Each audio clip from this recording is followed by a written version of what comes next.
Okay.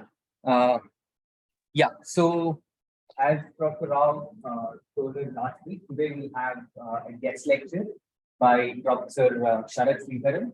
He's an assistant professor at Colorado State University. So we'll be talking about planners and not just having their own model, but also accounting for the human in the loop and the kind of interactions and interesting problems that come with. So without further ado, I'll hand over it to Sarath. Sarath, it's all yours. Okay, thank you, Karthik.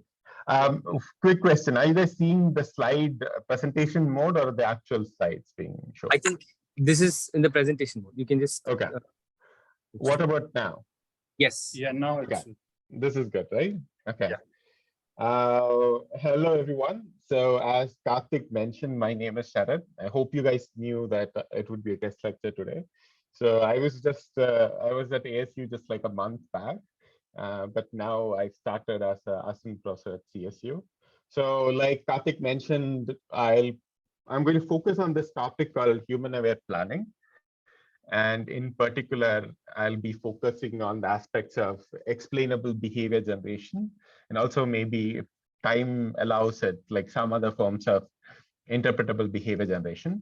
So just to give you guys a context, like I'm mostly going to like we had, at least from the group, me, Professor Rao, and a few other students had done this tutorial at a AAAI, which is a little bit more of a broader view of these things. We also have a book on this topic. So depending on how far we can get, if you guys want to read more about these topics and stuff, those are really good resources. So my hope with this class is I'm going to just pick some topics from those and try to drill into it more, specifically focusing on the problems and the kind of solutions that are that can be used to solve these problems. I won't go into too much details on the algorithm itself. I'll try to provide more conceptual overview of these algorithms, and you can ask questions at whatever point, right?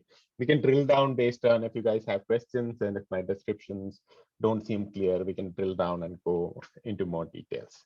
Does that sound good? One of my hopes with the lecture was I was hoping it would be more interactive, but unfortunately, it doesn't seem like that's going to be quite viable. But we'll see how far we can get. Like, so hopefully there are parts I was hoping to like get feedback from you guys and stuff like that, but we'll see. Okay. As of right now, most of you guys are just like a faint blur to me, but hopefully I can still hear you guys, your answers and stuff like that, and you can ask questions as and when required. Okay. So let's get started.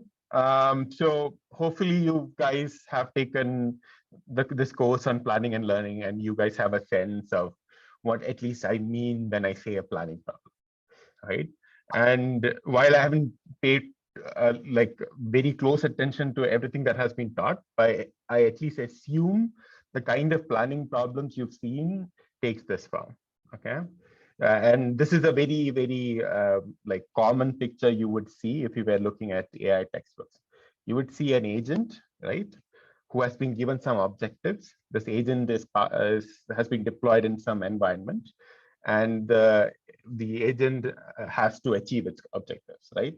In like what we usually refer to as classical planning problem, the objective takes the form of usually like some kind of goal specification that the agent needs to achieve, right? Agent is at the initial state, and the agent's objective is to not objective, but agents what the agent will do is it'll try to come up with a plan, which in this case is going to be a sequence of actions that once executed will take it from the current initial state to a state which satisfies the goal. So this is more or less the kind of planning problems you've seen. Hopefully you guys would agree, and there are no confusions on that. But the kind of problems we are going to look at is hopefully something that's closer to what the truth is. These agents are not going to exist on its own in isolation, but they are expected to work with people, right? They are expected to be deployed in worlds where they'll come across people, where they're expected to, interact with them, like work around them, work with them.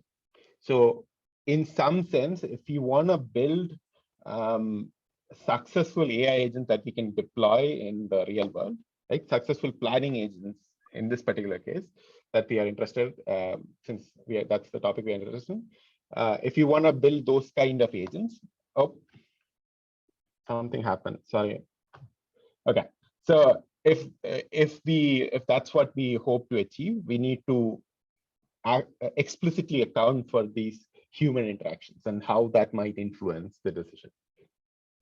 So just to kind of give you the complexities that are added by this introduction of humans, right? Before, we saw planning problems where the agent was just reasoning using its model of the world, right? It had a model of the world which kind of described, okay, what will happen when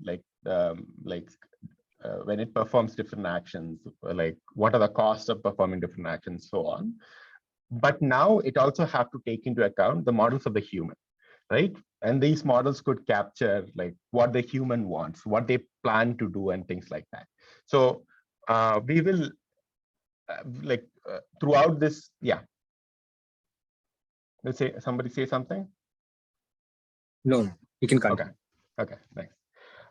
So throughout this particular lecture, I'll use the notation M superscript R to denote the robot's own model. Okay, so this is the model of the robot's task, what the robot can do, what will happen when it executes this action. So this will be denoted by M superscript R. Okay, then we have the human's model, which is what the human wants to do, what the human can do, and things like that. So this will be denoted by M superscript H. So the superscript will stand for which agent the model belongs to, as in like whose model, as in like which agent is being modeled, right? Not who it belongs to, but which agent is being modeled as part of that model. Okay, so there's M superscript H and M superscript R.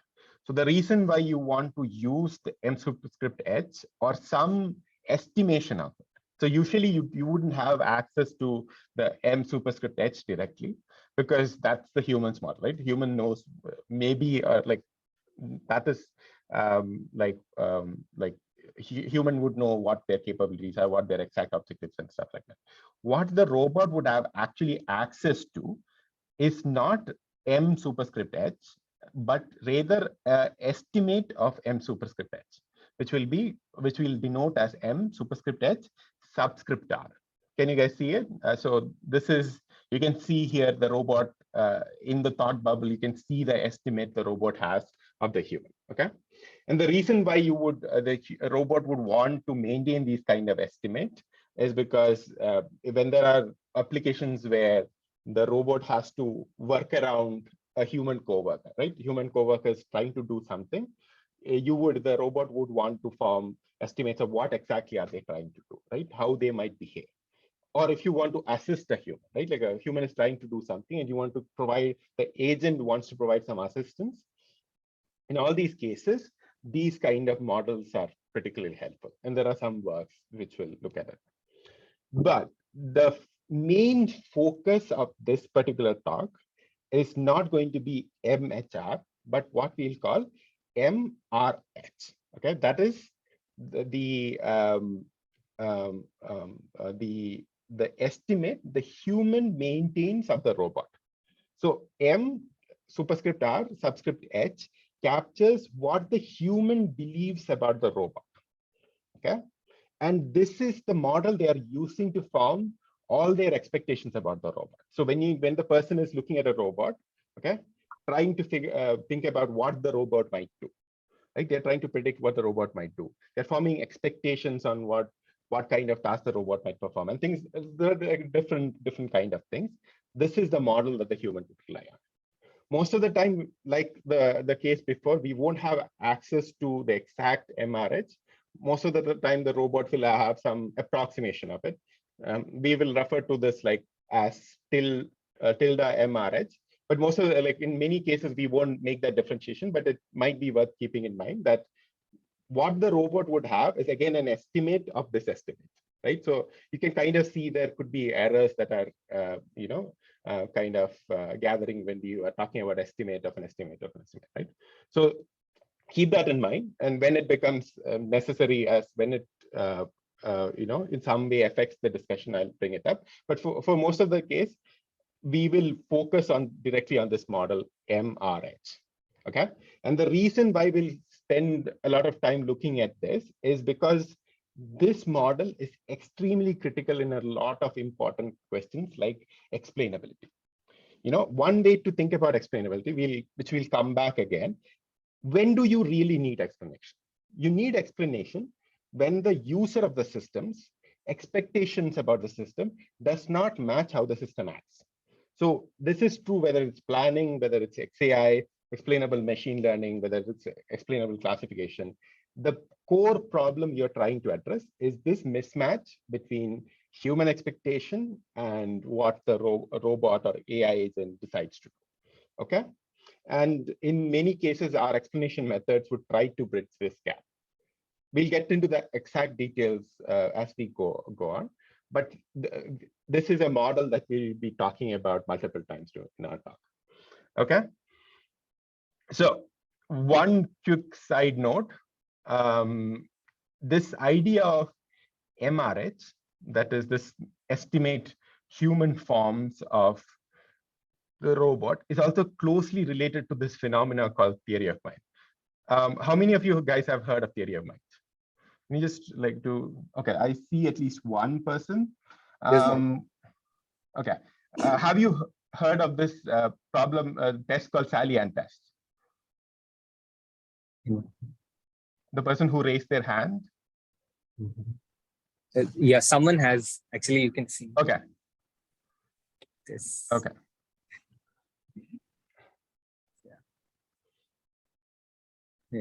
Yeah. Okay. Good. Sorry,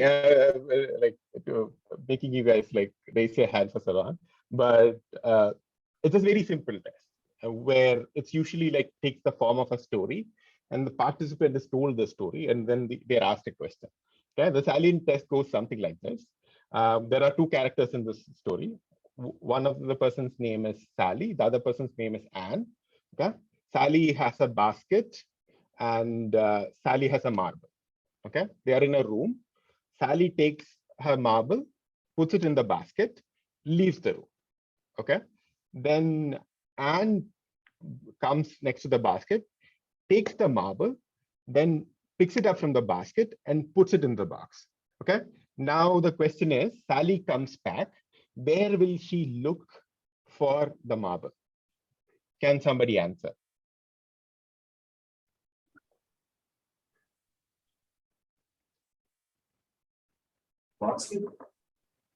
Sorry? Okay, good. So it's a good proof that you are older than 3, because most 3-year-olds would say that Sally would look for the marble in the box, because till I think the age of 4, we don't actually have the capability of differentiating between our knowledge and knowledge of others, and because that requires, in some sense, having the capability of ascribing different mental state to others. But once we get this capability, this becomes like a very central underpinning of most of our social interaction. So most of our normal everyday interaction, we are automatically forming these mental models of others and using that to tailor our conversation and how to be the most effective communicator. Of course there could be holes in it, people have different degrees of skills in it, but people, as compared to current AI systems, are really, really good at it. And one of the things I hope you guys will keep in mind is, if you want to build AI systems that have social skills in a meaningful way, they have to do mental modeling to some degree. I hope that makes sense. So this was mostly to set up the thing. And also, when I ask these questions, just keep in mind, they are not trick questions. They are usually very simple questions. And I'm usually just using them to probe and make sure people are on the same page and they're confused, there are no confusions and stuff like that. So don't feel worried about saying answers that sound obvious and things like that, because usually they are obvious answers. Hope that helps. Okay, so before we go into the exact problems and the methods, I just wanted to give you guys the bigger pitch to this whole direction called human aware AI. So if you have ever taken an intro to AI course, hopefully the first lecture you got was on what's called as an intelligent agent architecture, right? There are different intelligent agent architectures, but this more or less reflects like something that you would see. Again, here, this kind of reflects like a more foundational view of AI, right? Where you are talking about AI agents which are working alone in the world. They have some like mental model of they have some model of the world, and they are figuring out how their actions might affect the world and so on, right? They're trying to pick actions that they can use to like get their objectives and so on. But human aware AI in some sense requires you to take a different outlook. Here, one of the arguments we make is the human aspect, their beliefs, their expectations, like what actions they might perform. You have to reason about that to be successful. You have to think about what the human might do, how your actions might affect the human. So human aware AI has to be built in from the beginning. You have to, so you can think about it from the point of view of an agent architecture. You have a new human aware agent architecture, one where the state is not just the world state, right? It's also a state that includes things like what the human believes, what they want to achieve, and things like that. And the actions you perform could have impact on the world and also have impact on the other agents' beliefs. And that's also a recurring theme we will see as we go on. So these, like, they are not just changing things in the world, they are also changing the humans' beliefs and expectations and so on. And so we have to keep that in mind. Okay, with that said, let's now go back, zoom back in to the simplest human aware planning setting. Okay.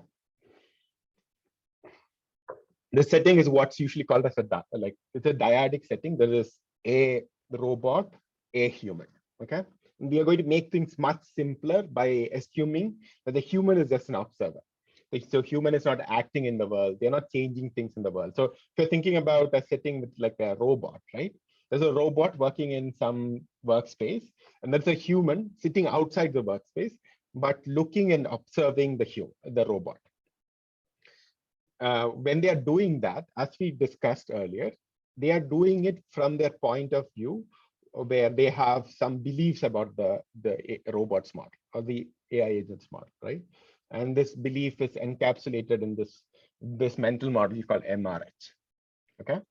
And what they do is when they start out, okay, they have their beliefs about what the robot's model is, and they are going to use their reasoning capabilities, right? Humans are capable of reasoning about knowledge, what other people are doing, right? So they're going to look at the robot and try to come up with some expectations on what the robot would do. Okay.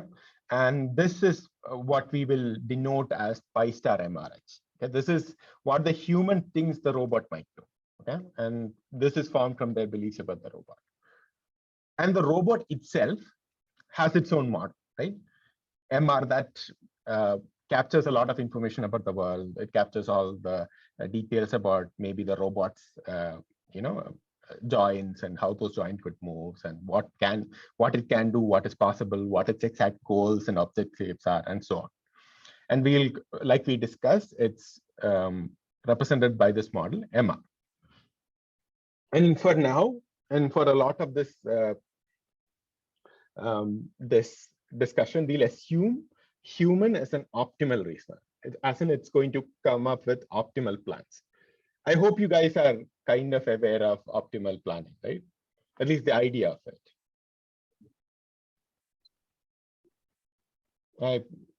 Was there an answer? Yeah. Yes. Okay, cool. So it's for the purpose of the discussion, the robot is an optimal plan. Okay, so it's going to come up with the optimal plan for the given model. Now, one of the first problems that could occur is what happens when the human's expectation does not match the actual robot plan. As in, like, what the human thought the best plan would be, that is pi star MR, is very different. Pi star MRH, what the human thought was the best plan, is very different from what the robot expect the plan would be. And this could very well, like, one of the common reasons why this could happen is because the human's mental model, that is MRH, might be very different from what the robot's model is. Okay, to kind of like drive home that message, let's look at this simple domain model. Okay, on one side you have the robot's actual model, which we are going to just, it's part of a larger model, but we are just going to focus on 3 actions. There is a move action, there's a tuck action, a crouch action. Okay, and then there is the human's model of the robot. It again has the same 3 actions: move, tuck, and crouch, but their preconditions and effects are slightly different. So the initial state, it's a very simple planning problem. Okay, the initial state is robot is at location 1. Okay, and the goal is robot should be at location 2. Can somebody tell me what would be the plan the human would expect? Let's assume for the purpose of this example, human can come up with optimal plans. What would be the plan the human would expect from this model? So what would the human expect the robot would do?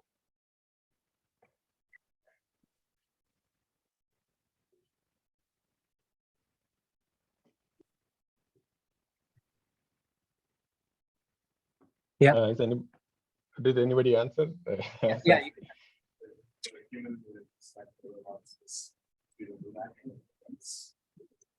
Can you hear Sarath? No. Could you just repeat that? Yeah, he just said the human would think that the move, the robot would do the move action once. Okay. Yeah, good. Okay. Now, could you ask him what the robot would do?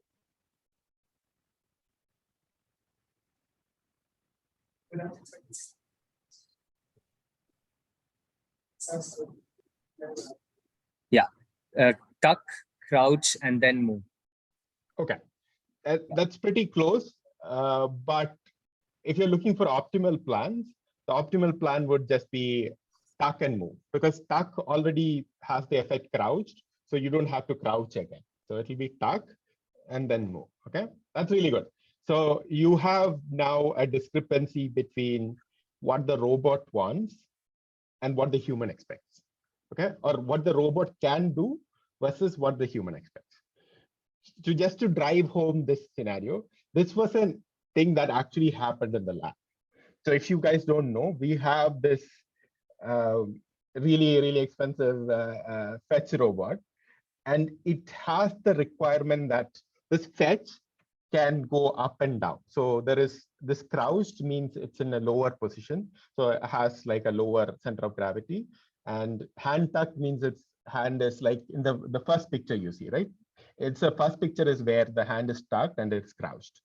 If the hand is outside, and if it's like the robot is actually raised, its center of gravity is kind of not that stable. So if you try to move the robot in that state, okay, it's going to be bad. And it did turn out to be extremely bad.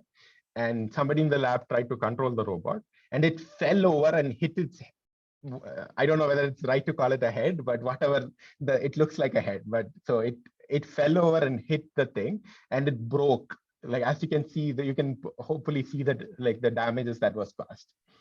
So this is what could happen when there are mismatches, right? So if the human doesn't really understand why the robot is trying to do something, this could cause to confusion in the best case scenario, right? In cases where there are not a lot of money involved, or thankfully no life or death decisions being involved. In the simplest case, it's still causing confusion on the side of the person. They are confused as, oh, why is robot doing all this weird stuff, right? Why is it trying to tuck its arm? Or why is it crouching? Because crouch is already an effect of the tuck action. And in the worst case, it could have a lot of, the human trying to force the robot to do something it's not meant to do could have really bad impact. In this case, it was just this small accident, but if there was somebody like a human, another student next to the robot when it fell, it could have been much worse, right? So these kind of simple mismatches, while we think they are trivial, could have a lot of implications. And also, this is and again, I would argue that this is if you've ever heard of explainable AI, right? It's very popular and very like a field that getting a lot of attention. One of the central problems, the central problem that lies at the heart of that field is this mismatch in expectation. Okay, so we talked about the fact that one of the reasons for this mismatch in expectations could be the fact that there is a difference in mental models. And there could be multiple reasons why there is a difference. I won't go into too many details, but I just want to give you guys a sense of the kind of diversity of problems that could appear here. So one thing we saw right now in the example was this difference in capabilities. But that's not the only thing that could happen, right? There could be a difference in state of the world, difference in goals, right? The human might not agree with, might have a very different idea about what the robot is trying to achieve. So there could be difference in goal. There could be difference in sensor models. So if you've talked about partial observability, noisy observability, right? It's possible that the robot has a much better sensors and can actually see all the details of the state, and the humans have a poor sensor. So they might have difference in, okay, what state the agent is in, and that might cause confusion and things like that.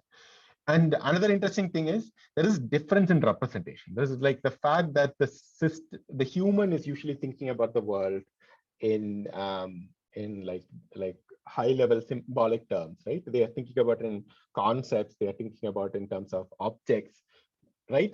It's if it's an RL agent, they're thinking in some high, like a high dimensional representation, right? Like it's a vector of a high dimensional vector. That's their representation of the world, right? So there is even those kind of representational differences could have implications on the kind of confusion that could arise and how to resolve those confusions. Okay, we will. I won't get too much into these details, but as we go through some examples, we will see how these could manifest. Okay, so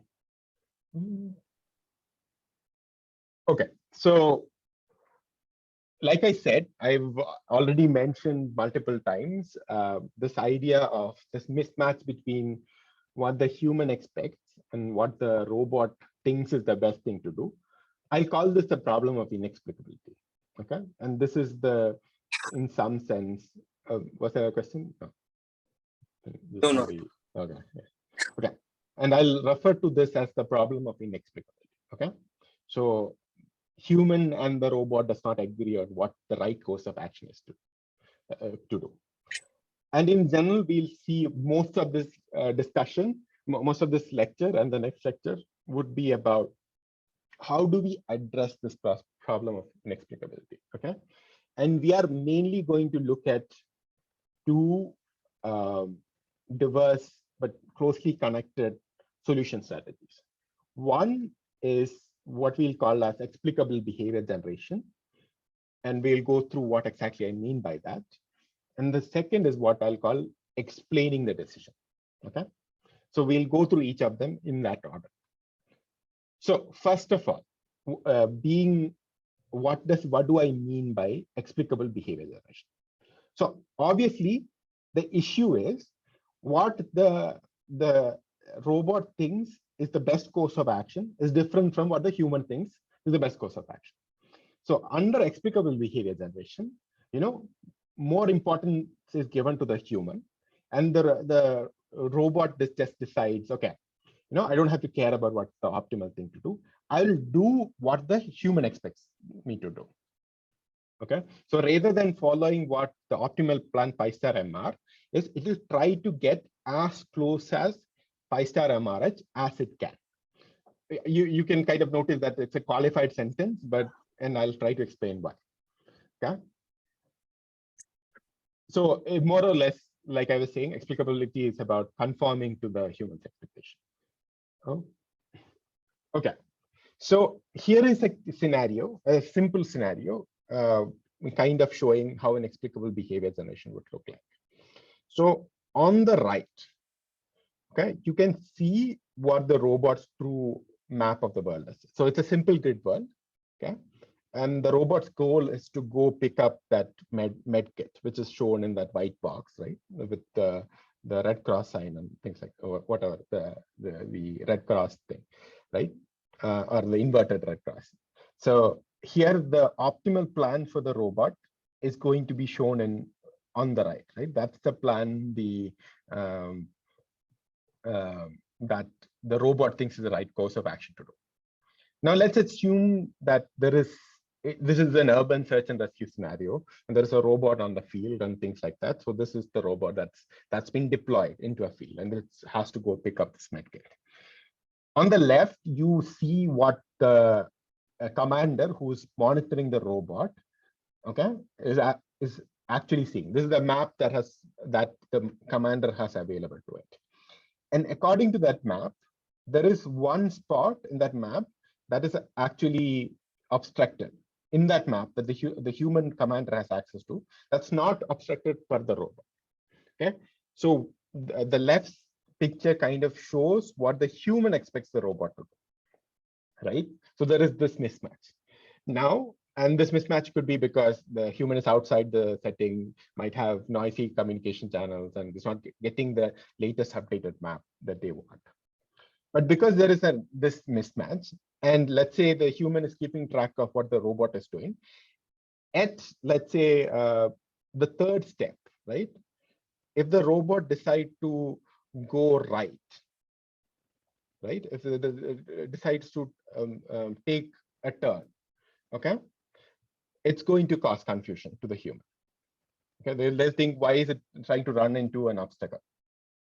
And they might say, okay, kind of try to stop the robot, try to intervene, and that could cause so much more information, so much more confusion. So instead, what the robot could do is it could take this slightly circuitous route, and it's costing more for the robot, but it aligns with what the human was expecting. So the human would be happiest seeing the robot doing it. And if this is a cost penalty that the robot is okay with taking, then it can take this slightly longer route and still be able to collaborate with the humans more easier. Does that make sense? Are there any questions about the basic explicable behavior generation? Another question. So on the right picture, so why does the human expect the robot to take a right turn at the first step? Because that way it would be even shorter path to that. Honestly, that's a good question. I think I made a bad map. If it had gone right, it would have been a shorter plan. I agree. So there should have been some kind of obstacle there, right? Yeah. So it's just my mistake, but it's a good catch, right? That's exactly the kind of things like you're looking for. Okay. So I may have fixed it in other places. Okay. See, I may have fixed it in other places, but this place there was a mistake. But at least I hope the idea is clear, right? It was just I made a bad map. Does that make sense? Yeah. Okay, good. Okay, but good catch. Okay, so generally the question is, okay, we are trying to find okay, so what we were talking about the explicable planning is we are going to the robot is going to give up on its optimality to do this more circuitous thing that is close, that aligns with humans' optimal plan. For now, assume this was the optimal plan, and then there was this obstacle here or something like that. Okay, let's assume that was the case. One of the problems is this slides were kind of made from different sources, so I might have mixed up like corrections at different points. But the idea is, let's for now assume that the plan was optimal. But this is not going to be true in most cases. Okay, what the human thinks is the optimal plan, the robot might not be able to do it. A good example was what we saw earlier, right? There was that the robot hand tuck and move thing. The optimal plan the human expected was just move, right? There was no tuck action required. So the robot could never have executed it safely, right? There could have been implications of like the fact that it might fall down and stuff like that. So in most cases in explicability, what you're trying to do is not to directly execute one of the plans that the human thinks is optimal, okay? But rather what they're trying to do is to get as close as the optimal plan that they can get. So the intuition here is, if the robot is being close to optimal, right, the human would be less surprised. Farther away they are from the optimal, right, more surprised they will be. Okay, does that make sense? Okay. Yes, there's a question. Yeah. So the question is it farther away from the optimal plan or farther away from the expected plan? So Yeah, got it. I got it. That's a really, really good question. Okay. The exact definition is further away from expected plan. Okay. But one of the caveats I had talked earlier is, for now, we'll assume the human is an optimal reason. Okay. But in general, the most general solution to it, right, you should think about how the human can reason about stuff. Most of the time, humans are not going to be optimal reasoners. Currently, in most of the, if you look at the cognitive science literature, the way you would model the human is something called as bounded rational agents, right? They are, in some ways, you can think of these humans as rational agents whose computational resources are in some sense bounded. And then there are different ways of computing, like what would be the right course, as in like what course of actions they would select.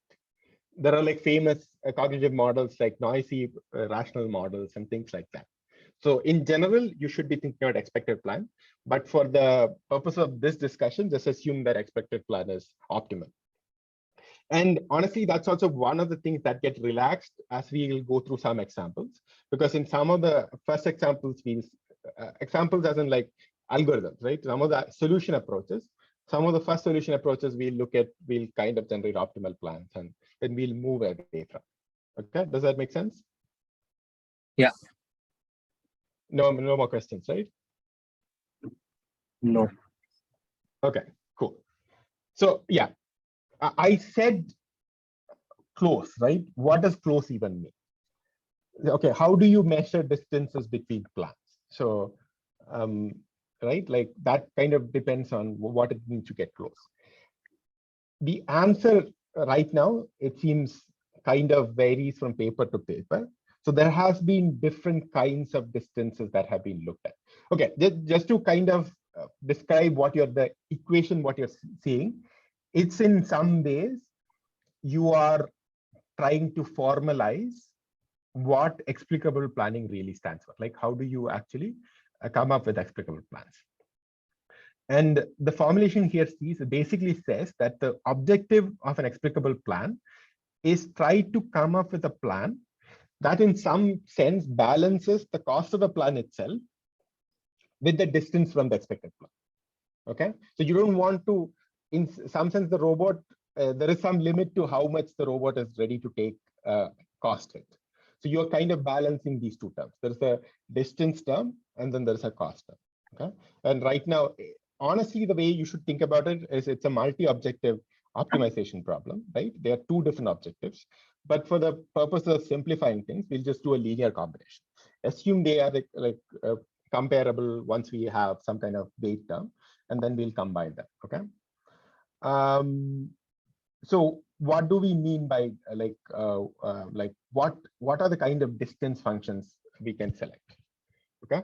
So within literature, some of the distance functions we looked at include things like cost difference, right? Further away from the cost of humans expected plan, the current robot plan is, the more inexplicable it's going to be, right? If the human was expecting like a very short plan, right? Like there was like 2 steps, like as we saw, there's like 1-step plan, but the robot is doing like a 100-step plan, right? That will be more unexpected. And one of the interesting things you have to keep in mind here is the cost in the humans model might not be the same as what the cost of robots model is. So the distance is measured with respect to the human's model, right? What the human might think is a cheap action might in fact be a very costly action for the robot. But that's not how we are measuring it. We are measuring, when we are talking about the distance between the plants and we are thinking about cost, we are mostly talking about cost as measured in the human mental model. Okay. And then there could also be other kinds of syntactic distances. So if you have, like, say, an optimal plan, a plan that reuses a lot of parts of that plan, the human might think is close, because you say, okay, they are using the same action and stuff like that. And more commonly, you also look at, there are ways you can learn this distance function. So you can look at, okay, how far people feel like certain plans are based on some features. You can try to learn like a regression model or something that will say, okay, how close is this new plan given my expected plans? Okay, so these are the kind of distance functions that have been looked at. Does anybody have any questions about these things? No. Okay, hopefully you guys are keeping up. But if you feel lost or like kind of like disconnected, please feel free to tell me. Okay, I'm more than happy to kind of try to figure out where you might be lost. Okay, so now let's kind of talk about some of the approaches that have been considered. Okay, the first one, the one that honestly, chronologically, this was the latter work, but if you think about conceptually, this is kind of the initial step you can think about. So in one of the works that was done was, you start with the assumption that you have the robot, the human's model of the robot, this MRH, okay? And there are many cases where you can actually receive these kind of models. So one of that simple case was what we saw in urban search and rescue. So humans model would be the original map the commander had access to, right? The robot is in the field, so they know how the world changed, but the commander does not. The commander had the old map of the region, and they are going with that map, okay? So this is a case where you actually know what the human's mental model is. So now what you can do is, in this case, you can actually use the human's mental model to generate what would be the plans they would have expected, as in like what the humans would have expected. And here is the point that student brought up, right? I'm talking about expected plans, but one way of assuming a way like the more complex like computational mechanism is, for simple enough problems, you can assume that the human is going to find the optimal plan, right? Given enough time, they could find the optimal plan. And you'll assume that expected plan here correspond to optimal plans and stuff like that. But in more realistic cases, you will have to use more complex inference mechanisms that kind of, in some sense, try to mimic how humans would reason. And you come up with a set of expected plan. And on the robot's end, you're trying to look for a plan that is valid in the robot's model, okay? That is valid in the sense of that can be executed, right? All the preconditions are satisfied and it actually achieves the goals and so on. And you can use this distance from the set of expected plans as a heuristic to drive the planning process. Okay, so you're going to use a heuristic during your search process to kind of figure out a plan that's close to the expected plan. Cool. So this is the first one, first set of work, and here you can kind of see a kind of a visualization of these kind of algorithms. And there is this specific paper that kind of looked at this particular work. I'll be sharing the slides, so all of them should be there, so you don't have to worry about taking it down, just in case you want to like read them more and things like that. Okay, so this is a model-based one. So there is also a model-free method of generating explicable plan. So the thing to remember is, assuming we have access to MRH is still a strong assumption, right? You're still assuming that you have mental models of the human, what they expect from the robot. And if you think about it a little bit, these models are not easy to learn, because you can't just look at how the human behaves to learn these models, right? Because what you would learn if you just look at how the human behaves, you will just learn what MH is. Okay. What you actually have to kind of look at as an observation, like a way to build these kind of models, is you have to look at how the human behaves in response to robots' behavior. So in some sense, are they surprised? Are they changing their behavior based on this and things like that? So it's like a second order signal, right? So you're getting something and they're forming expectations on it. So it's the bigger point I wanted to just highlight is it's not an easy problem to learn. Huh? But what you can do is if all you need is to learn is some way to generate explicable plans, you don't have to learn the entire model MRH, but you can learn simpler proxy models, right? There are simpler models. They are not full-fledged planning models. They're simpler models that captures enough information that you can use. Okay. One of such proxy models is what we looked at in the form of a labeling model. Okay. This is basically a sequence to sequence model where what it will do is it will take a plan, okay, and it is going to take features related to the plan, and it's going to basically label for each step whether or not this step makes sense to the human. So the way you would collect these kind of data set is you will go show different behaviors to people and ask people to label, okay, this step makes sense, this step doesn't make sense, this step makes sense, and so on. Then you learn this kind of sequence to sequence, like sequence labeling model, which basically captures, okay, for this step, the label is explicable. It could also be more informative labels, like what the human thinks the agent is trying to do. But in the simplest case, it can be as simple as, okay, this step makes sense, this step doesn't make sense. Once you have such a labeling model, now you can use it for in your plan generation, right? When you're generating a plan, the robot when the robot is generating a plan, you can use this labeling model to score the plan, right? The plans where more steps are marked as explicable, or as like more steps are marked as that makes sense to the human, you'll give higher score. Okay. And you are going to select the plan with the highest score possible. Okay. There still could be issues that this model is not perfect. It's some learned model, right? Because the accuracy is going to be limited and so on and so forth. But it's going to give you useful information. One of the interesting parts here is, unlike the previous case, where we had to, in some sense, directly compute what the expected plan was, right? Because we have to ascribe some kind of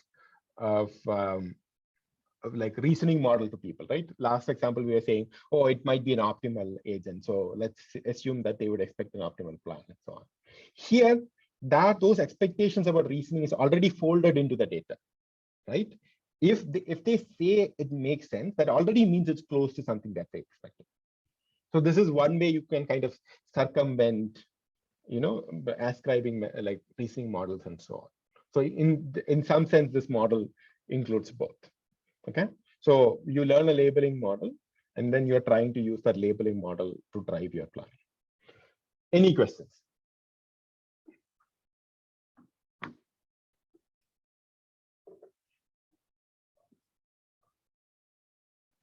No. Okay. Please. But even if you guys are unclear about something, I'd be happy to repeat it.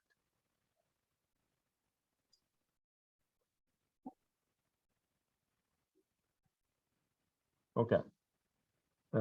Given the silence, I'll take that as I hope that means everything is making sense, right? Okay. So this is just what I was talking about in the slides. Okay. So one of the things we talked about was, we have a problem, right? And we have a human who has some expectations about what the robot's behavior should be, and what how the robot should behave so that it's close to the expected behavior. We also saw that it's not possible to always select the best behavior, right? It might not be possible for the robot to execute what the human thinks is optimal and so on, right? And we said, okay, maybe the best thing we could do is come as close to the system as possible, and I think come as possible to what the human expects and so on.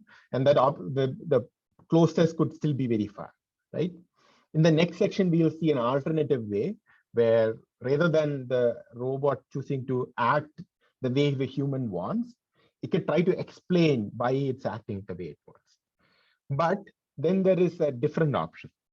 So if you have extremely structured settings, like let's say factory, or let's say a restaurant, where the same human and robot has to act together like all the time, right?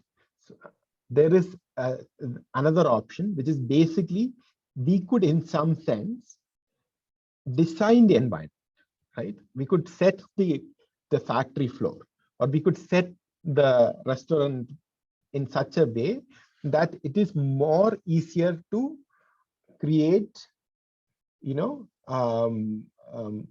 plans that are plans that are closer to what the human expects.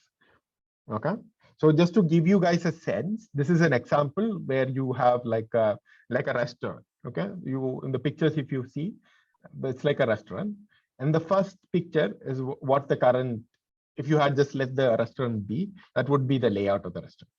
Here, what the robot needs to do is it needs to go to say one of those red booths, right? You like one of the booths you can see on the farther end of the picture. The robot needs to make its way from kitchen to that booth. Okay, what the human expects would be, okay, the robot is just going to kind of make its way. The green arrow shows what the human expects, and the green arrows just kind of says, okay, what the human expects is just going to make its way through the in between the two tables. Okay, and that's because that's the shortest path, right? Like, why would it do anything else? But the robot can't do it. It's too narrow a space for the robot to go through it, and the human doesn't know.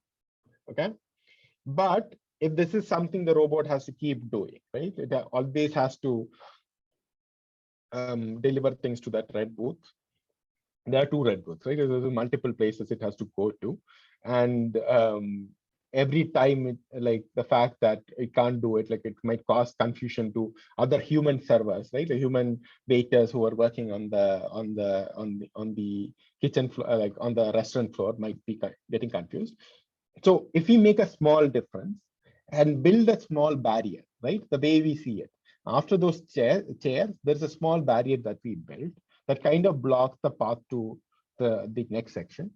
Now, what the human expect would align with what the robot's true optimal plan is. So this is some ways the robot can actually, not the robot, but a designer of a problem or a setting can actually design the setting so as to promote explicable behavior. So in the second case, in the bottom picture, it's actually easier to show for the robot to show these explicable behavior, right? Or at least the optimal behavior it shows is already explicable. So that's one way we can actually change the environment to fit the needs.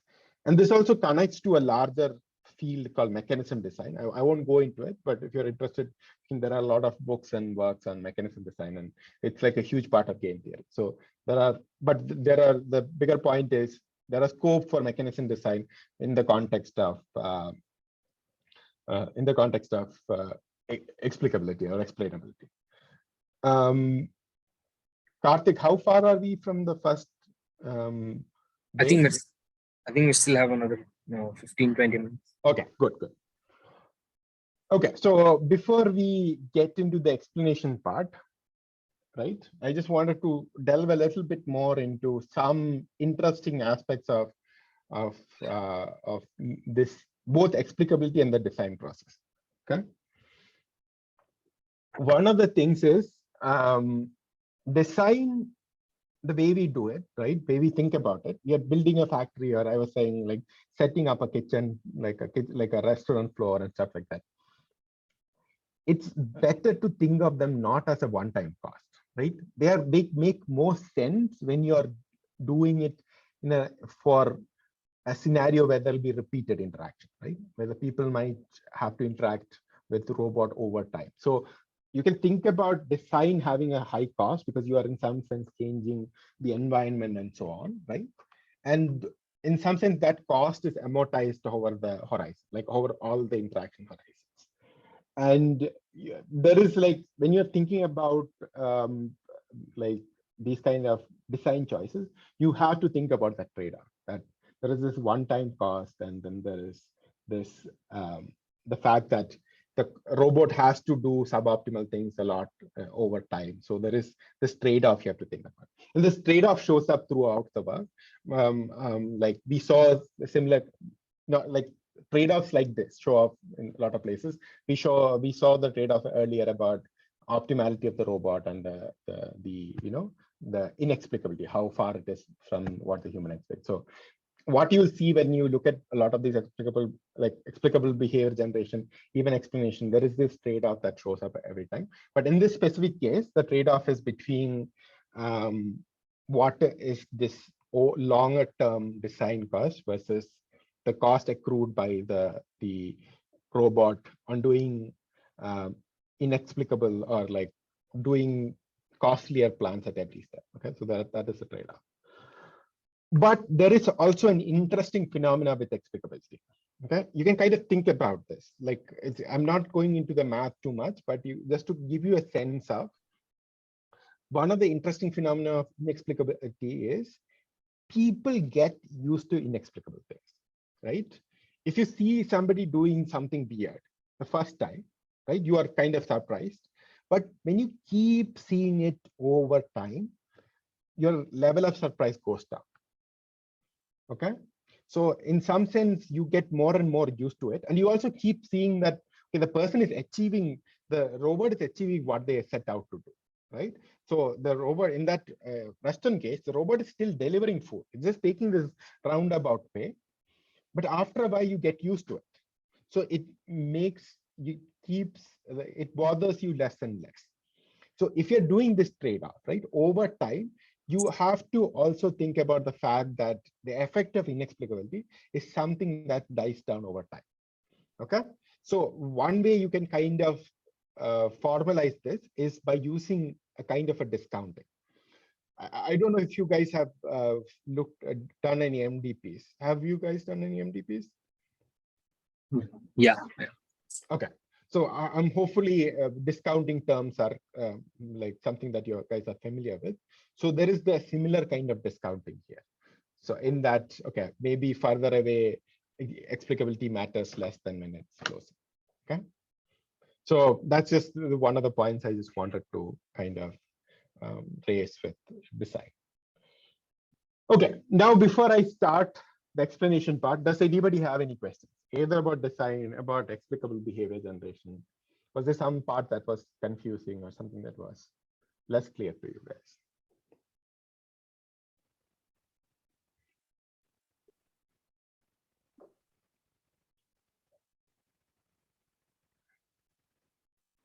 No, I guess no. Okay, good. Let's go back to this case, right? So what we talked about earlier was the fact that, the robot can't really do what the human expects. The human's expectation was, okay,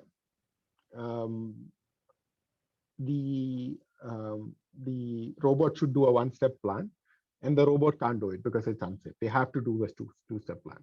The reason for that is because what the human thinks is the robot model is different from what the robot's true model is. So apart from the robot actually trying to act in ways that the human expect, what's the other option here? Can somebody guess? Like, can somebody give me a suggestion on what can we do?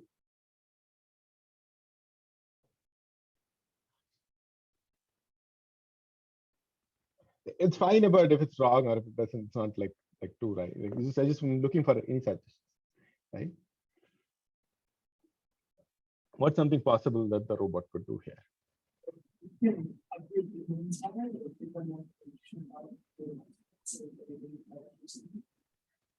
So Could you repeat that, Karthik? yeah, so he was just saying we can update the humans model and give them more information about the robots model, and like things like the tuck effect for tuck, and Yeah. effect of the hand tucked and crouched for more. Okay, good, good. Exactly. This is what I was driving for. So I'm hoping that this kind of means that you guys were able to keep up with what I was saying. So that's great. Okay. So, this is what the problem is, right? What the human thinks is the model is different from what the robot model is. So the solution seems simple, right?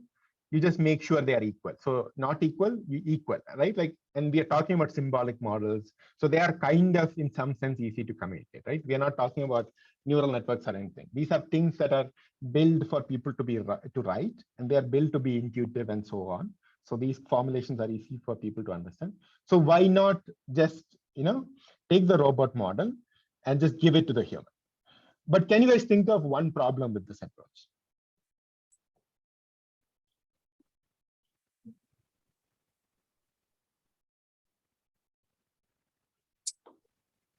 Yeah. You have to update all humans. Every human model. Did you get that? Generalize it. You have to generalize it. He says you have to generalize the human model, update all humans models. So let me ask for a clarification. Are you seeing in the sense of, okay, different people would have different expectations about the robot, so you can never kind of give them the same information? Is that the kind of point you're making? Yeah. But honestly, right, let's assume people can understand this information. So there is the question of, okay, some people might not be able to, like, they don't have the technical knowledge to understand it. For now, if we are removing that information, right, regardless of what your beliefs about me is, right, like me being the agent, whatever you think the robot can do, robot cannot do. Okay, maybe you think robot can do something, and Karthik thinks robot can't do it. Right? So there is different thing. But what I can do is I can just take the PDDL file and just give it to you and say, read it, understand this. This is all I can do.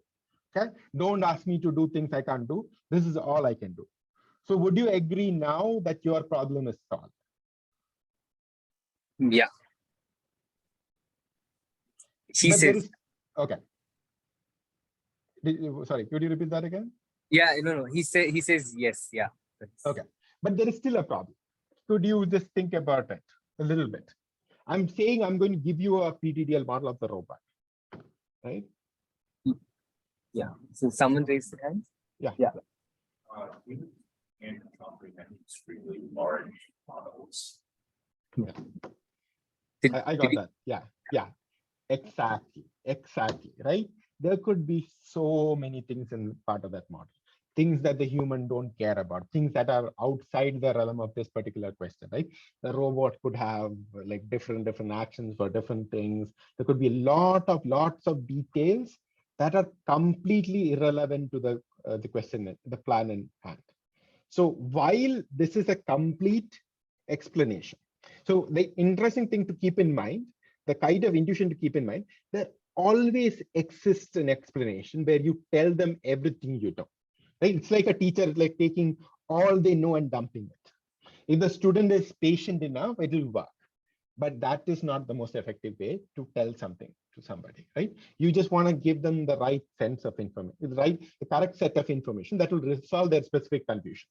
Okay? You don't have to like dump a lot of stuff about things that they were not even thinking about, right? It's just unnecessary for this particular case. So that's the thing that I wanted to look like kind of mention.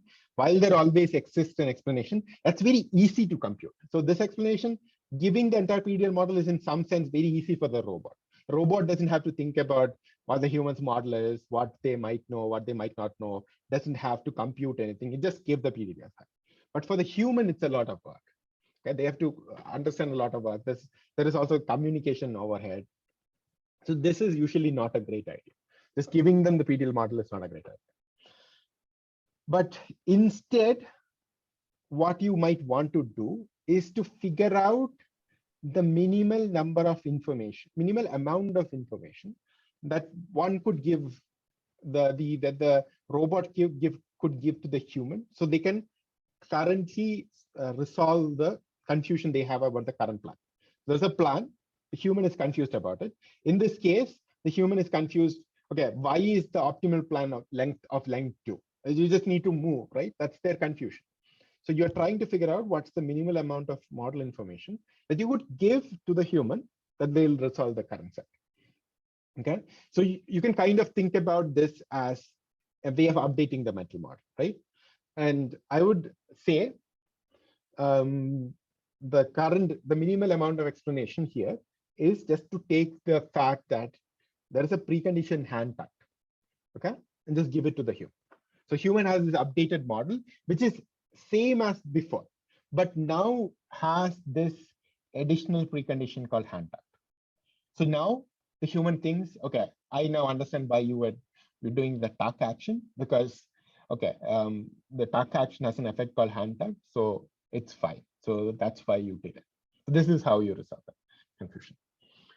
Are there any questions about the intuitions behind explanation?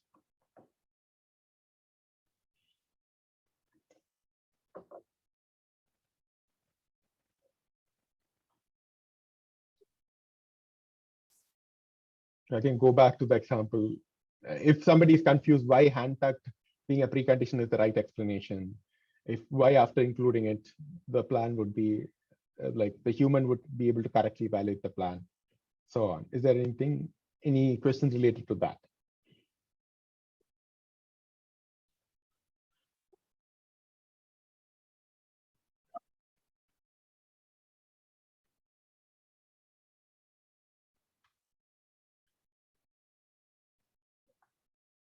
No.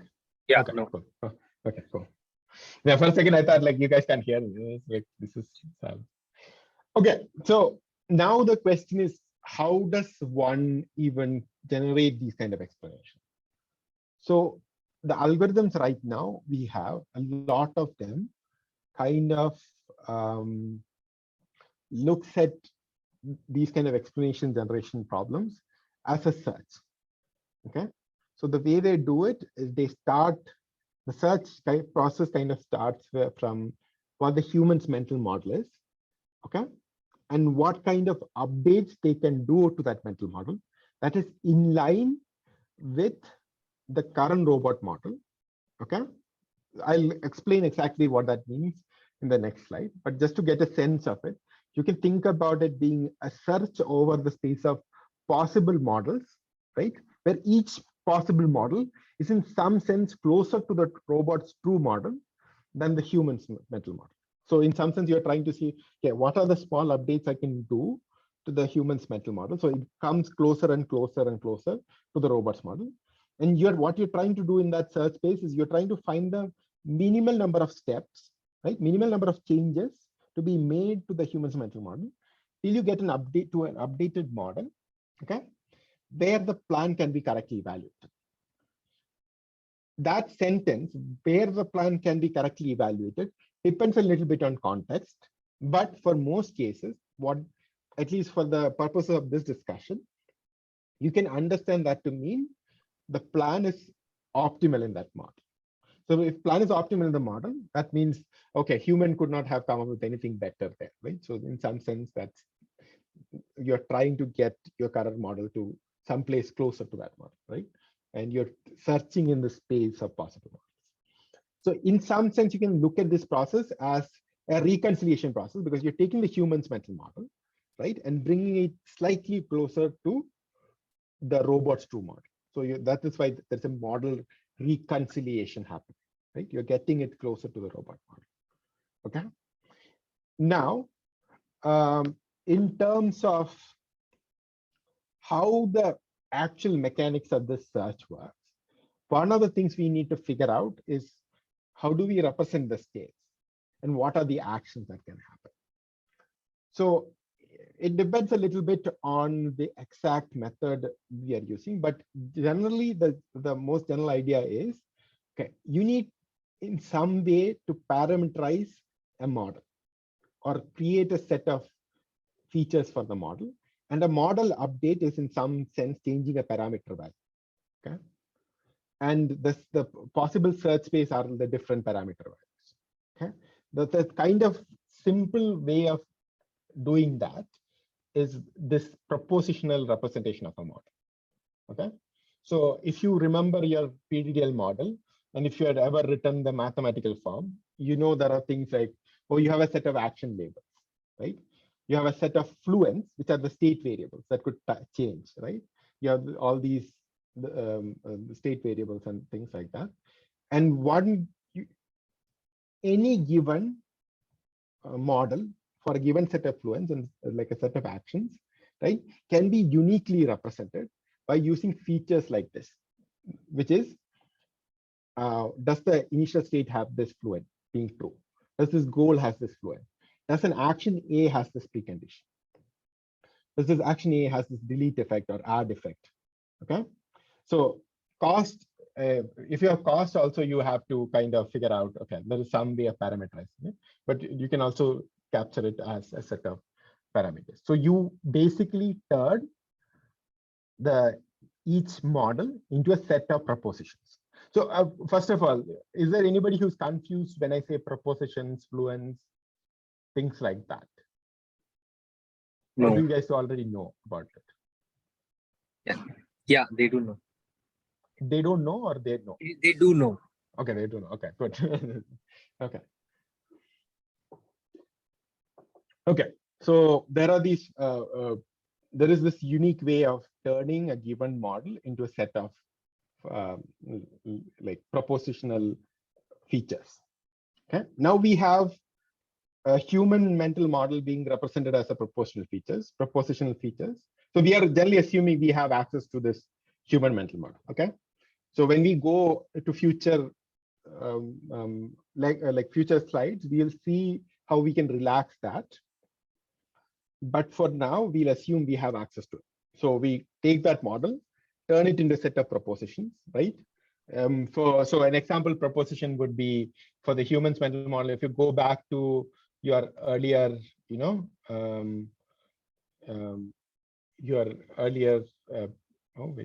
PDDL model here, a proposition that's true for the humans mental model is action move has an effect robot at 2, right? Something like that.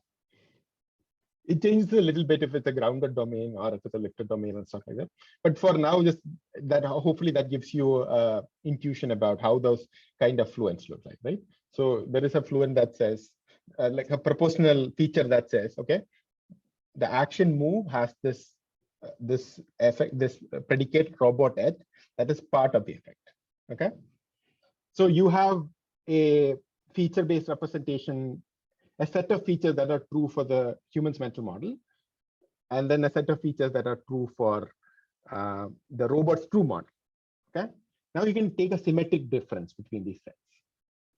Okay, and then use that symmetric difference as possible changes you can make. So if there is a feature that is true in the humans mental model, it is false in the robots model. So one of the updates you can do is to make it false in the humans mental model. You can say that, okay, I don't have this effect, or I don't have this precondition, something like that. Okay, and the other thing you can do is there is a feature that is true in the robots model, but it's false in the human model. One of the changes you can make is make it true, right? You can say that, okay, the action move has this precondition called hand pat. That is a case where you're like saying, okay, this part is true in the model. Okay, so that's how these changes happen. And you can kind of look at the search being like you're making one change at a time, right? And in this case, as I was saying, you are making this feature true in the humans mental model that move action has a precondition called hand pat, right? After this, you get in the updated move model, the plan in question is going to be think somebody messaged me. I assume it's Karthik. Okay. You can speak up, by the way. It's just easier to do it than through this like Slack. Okay, cool. So that is the basics of model reconciliation. Okay. When we come back after the break, we're going to talk about how we can relax this particular like the requirements, things like, okay, there is an optimal, we are looking for a model where the plan is optimal and so on. And we'll also look at how we can relax this assumption that you should know the human's mental model. Okay. And that we'll do in the next part of the lecture. Thank you. I'll stop sharing right now. Yeah. So the first thing we'll do after the break is maybe I'll take questions from you guys. So one of the things you guys can do is just think about questions, right? Any part is confused, like you guys are confused by any part, feel free to ask me questions. Okay, sounds good. I'll see you guys after the break. No,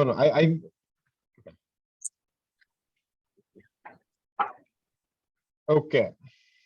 So welcome back to the second part of the lecture. So I want to start with asking, was there any questions from all the things we discussed earlier? I know we kind of went through a lot of stuff and we kind of jumped from one thing to another. So is there something that is not connecting? Are you guys able to, in some sense, understand the fact that, okay, explicability and explanations are two different solutions to the same problem? Is that clear? So that might be one of the foundational things I'm hoping you guys will get. Do you have a question? Yeah, you can. Like what you mentioned right now, there are two different approaches. One is when the patient comes to a robot, when you will something. So in what we have been seeing, it's clear to me. I want to understand regarding the opposite bit. So we saw that that world problem where the robot has to plan a path. So there is robot is estimating what the human thinks about it and changing something. So my question is, what is it changing? Like, it can't possibly change its own model, right? If it's changing a policy, if it makes a plan, or can it actually change its own model? Like, are those two different things? Like, human is updating the model. At the robot, it is updating something else, like a policy for the plan. Like, could you repeat that, Karthik? I think I caught parts of it. Yeah. So the thing, I think what the gist of his question was, it can here we are updating the human's model, right? So what is it the robot is doing? Is it updating its policy or plan? Is it for explicability? Is the question of like comparing and contrasting? Yeah. Yeah, go ahead. Yeah. So at least is that your question? Like, so are you asking why? What is it the robot is updating in the explicability case or in the explanation? In explanation, robot is not updating. Right? Yes, the robot is updating. The robot is just providing information to the human. Yeah. Human is updating the model. So in explicability, the human. I'll explain it. I can explain it. But the question is compare and contrast explicability. What is being changed versus explanation, right? Yeah. That's a really good question. Honestly, it kind of comes to the like a lot of like central aspects here. Okay. In explicability, the robot is acting as if its model was different. Okay. It's acting as if its model was something close to what a model that would have generated behavior close to what the human's model would have been. Okay. And behavior would align with what the human expects. In the best case scenario, the robot is acting like its model is the same as what the human thought the model was. Okay, so that's what explicability does. But the important point to note is the robot can't change its own model. Okay, it's acting as if its model is different. Okay, it's choosing policies or plans that aligns with a different model. Okay, but it's not changing the model. So one way of thinking about it is if the robot was extremely super powerful, right? It could do a lot of things, but the puny human can't handle those things, right? So it might act as if it has less capability, just so that it doesn't spook the human. That's one way of thinking about it. Okay. So it can't change the model, because changing the model could involve things like actually updating its like joints and stuff like that. Like if you're thinking about a robot, right? How does one change its joints? Maybe there are actions that it can do to change those stuff, but it can't really do that, right? Maybe there are cases, but it becomes then part of the plan itself, right? Anything that changes if there is a robot, like a transformer robot that can change itself, if that's part of the plan, then the human would think, oh, why is it doing that? But the point of explicable design for explicability, you are changing the robot's model to some extent, right? You are changing the robot's model, and that change also has effect on how the human views the robot model. So in that case, you're changing both. But in design case, you are changing things. But in explicable behavior generation, you are only acting as if your model is wrong. So one of the ethical questions here is, how different is that from lying? The robot is in some sense acting as if it's less capable than it is, right? Is that an ethical thing to do? So one of the fun things about all of these things, this particular human-aware AI kind of field is it comes across a lot of ethical questions all the time. One of the things I am unfortunately not able to cover today is all the adversarial aspects, like lying, like deception and stuff like that. So one of the truly fascinating parts of this kind of field is that the kind of skills, the kind of mechanisms that you need for collaboration, for explanations, tends to be the same skills and mechanisms you would need to deceive people, to lie to people. So there's a fascinating spectrum there. So yeah, I know I kind of deviated a little bit from the question, but does that explanation help? As in, like, are you able to make sense of it now, like the difference? Yeah, there is a small follow-up. So Yeah. I understand like what you said, and that the follow-up is that, so every time you say robot model or humans estimate of the robot model, does it just mean the model? Like my understanding of the model is the set of actions it can perform. If I'm wrong, please correct me. But does it just mean the model, or does it mean the model plus the policy it follows to for the plan? So there are like inclusive ways of defining models that could potentially include plans and policies, but for our discussion, no. Plans and policies are things that are derived from the model, right? So you have a model. So just to be clear, when I say a model, I include the set of actions you can do, the action definitions, right? So in some sense, the transition functions that are being encoded in that action definition, right? What can be done, what cannot be done, what state transition is possible.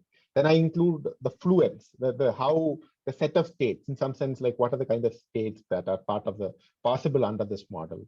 Then I include the initial state, as in where the agent is. And I also include the goal, right? What is the agent trying to do? So when I generally say model, I don't mean it includes plans or policy. But again, these terms can be used in loose ways. And yeah, so there are different, like, especially when you have things like partial observability and stuff like that, there is a case to be made for like, oh, the human doesn't really know what plan is being executed. And like, there are cases where in some sense, plan has to be communicated. So you can't really observe what's going on. But it's a slippery slope, but the more useful answer for this particular context is that model does not include a plan. Okay. Yeah.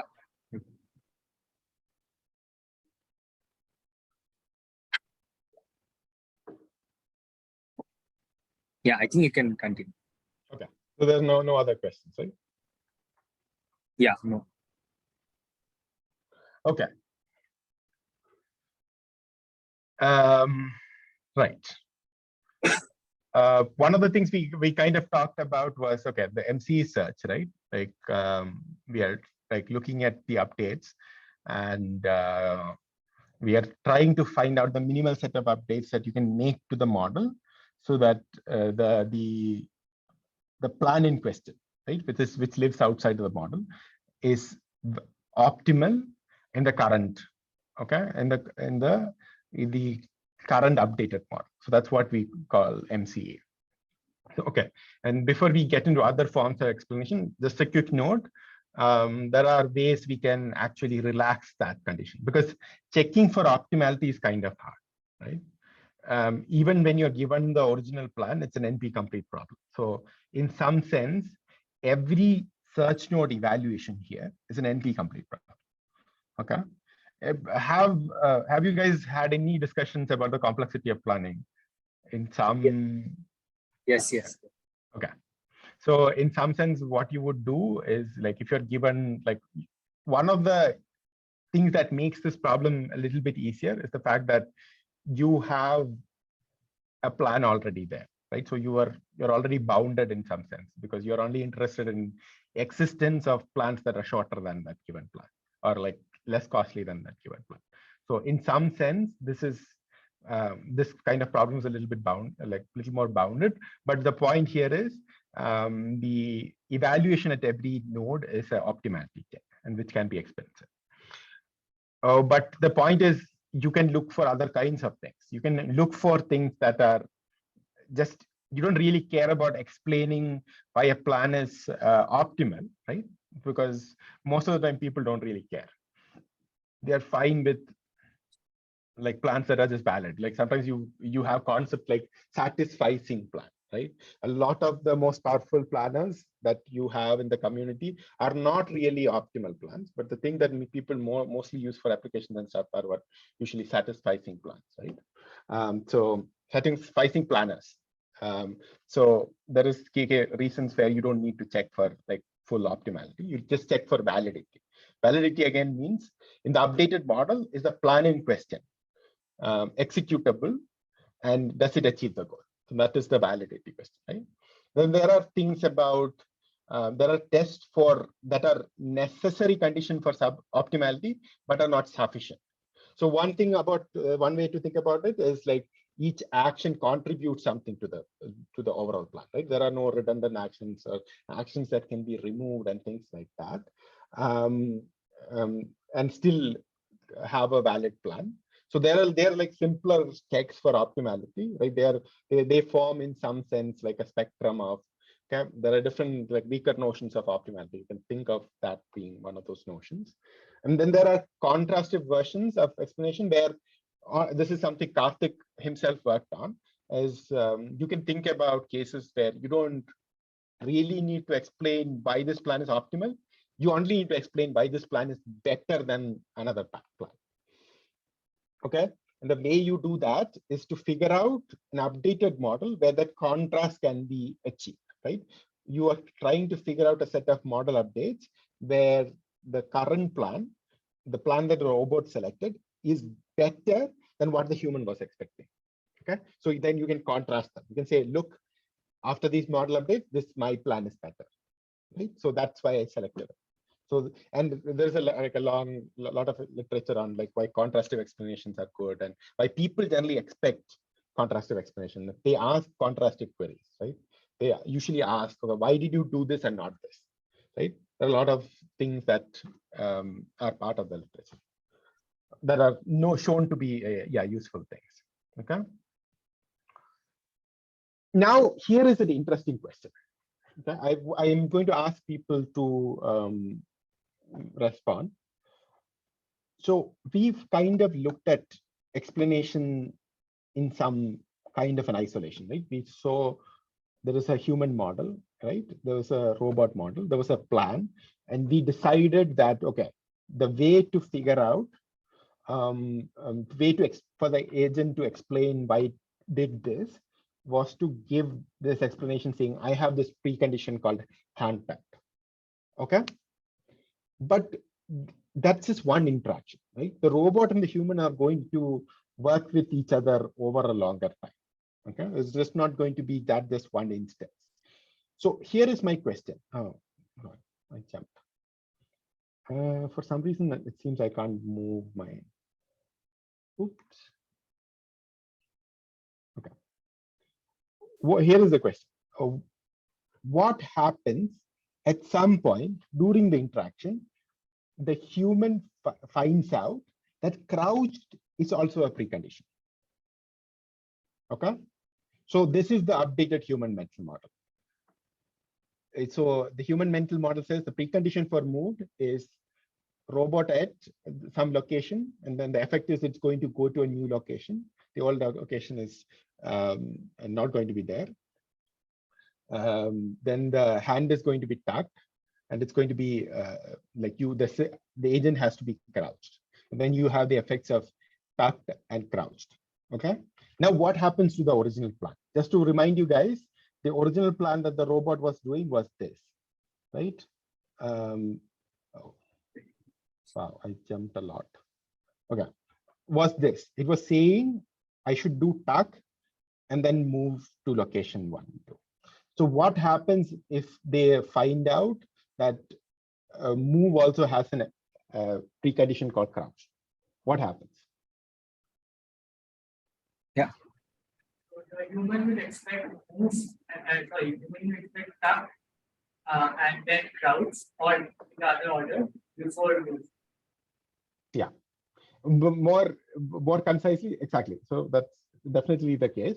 And more concisely, they might feel a bit cheated, right? In some sense, the robot said, "Oh, it's just okay. It was all fine that I could tuck and then move. Now I find out the tuck and move doesn't work anymore because there is this precondition crouch that was never satisfied." So in some sense, what you have to kind of keep in mind is the kind of minimal explanation we are talking about are not monotonic, in the sense of as the human gets more information about the robot, previous explanations could become invalid.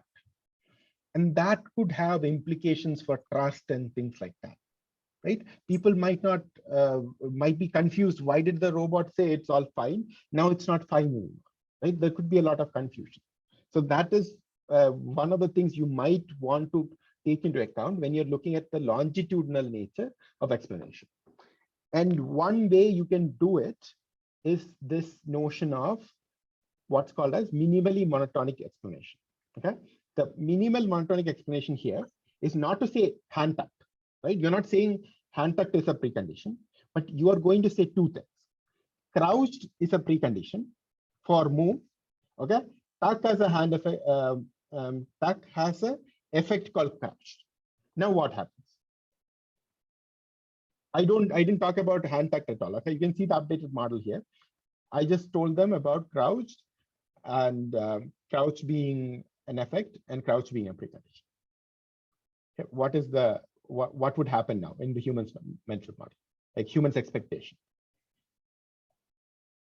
Crouch is established as a precondition that the human should always expect.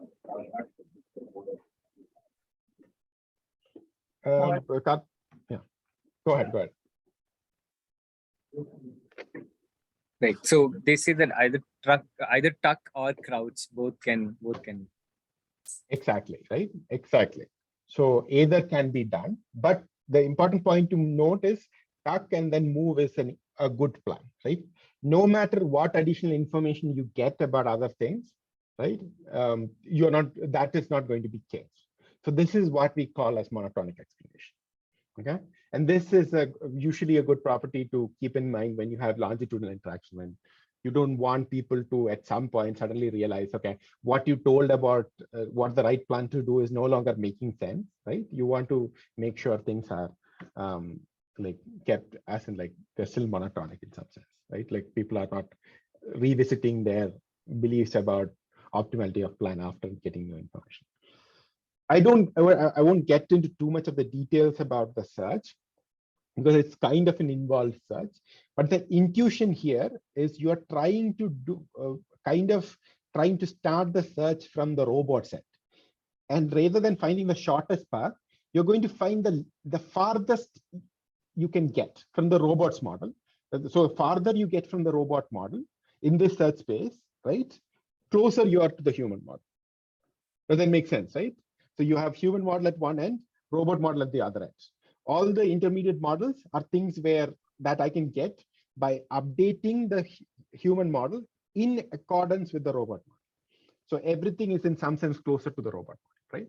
As we go further and further away from the humans model, where the distance is measured in terms of number of individual changes made, right? So further away I get from the human model, closer I am to the robot model, and vice versa, right? Further away I get from the robot model, closer I am to the human model. Okay. So what I'm trying to do is I'm trying to go as far from the robot model as I can get. That means I am in a model that's kind of close. That means when I get very far from the robot model, I'm very close to the human model, right? I'm getting as close to the human model as possible. So it's easier to explain the changes, right? The changes are the number of steps from the human model to the current model. So I'm trying to get farther and farther away from the robot model. So the distance to the human model is close. So easier to explain, easier to communicate the changes. But now the requirement is no model on my path from the the current updated model to the robot model, right? There is no model in between where the explanation can be valid. So it's an expensive search, and it takes a lot of actually it's computationally expensive, but that's the kind of thing, at least this one way of coming up with a search that guarantees it. So while you're doing this search, you're making sure that no matter where the human might end up in the path, right? No matter where the human might end up in the path, there is not going to be a model that violates explanation. So that is the intuition between the monotonic explanation. Okay.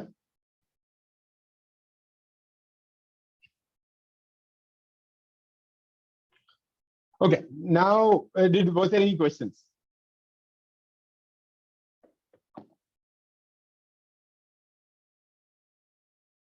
Yeah, no questions. Okay, cool. Now we will go to the next part, which is relaxing one of the assumptions we made. Okay, and that assumption was we are going to check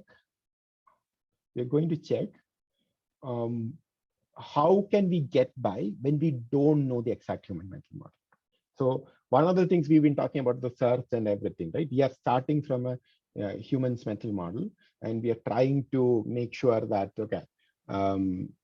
no matter we are trying to figure out what's the minimal number of changes to make to that mental model so that we'll be able to explain stuff and things like that. That presumes that we know the human's mental model. Okay, but that need not be true. We had a discussion in the last session that these mental models are not necessarily easy to learn, right? Because they are not the human's model, but the human's model of the robot, right? It's what human thinks the robot's model would be.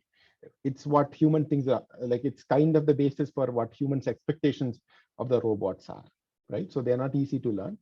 So how can we generate explanations when those are not available? Okay.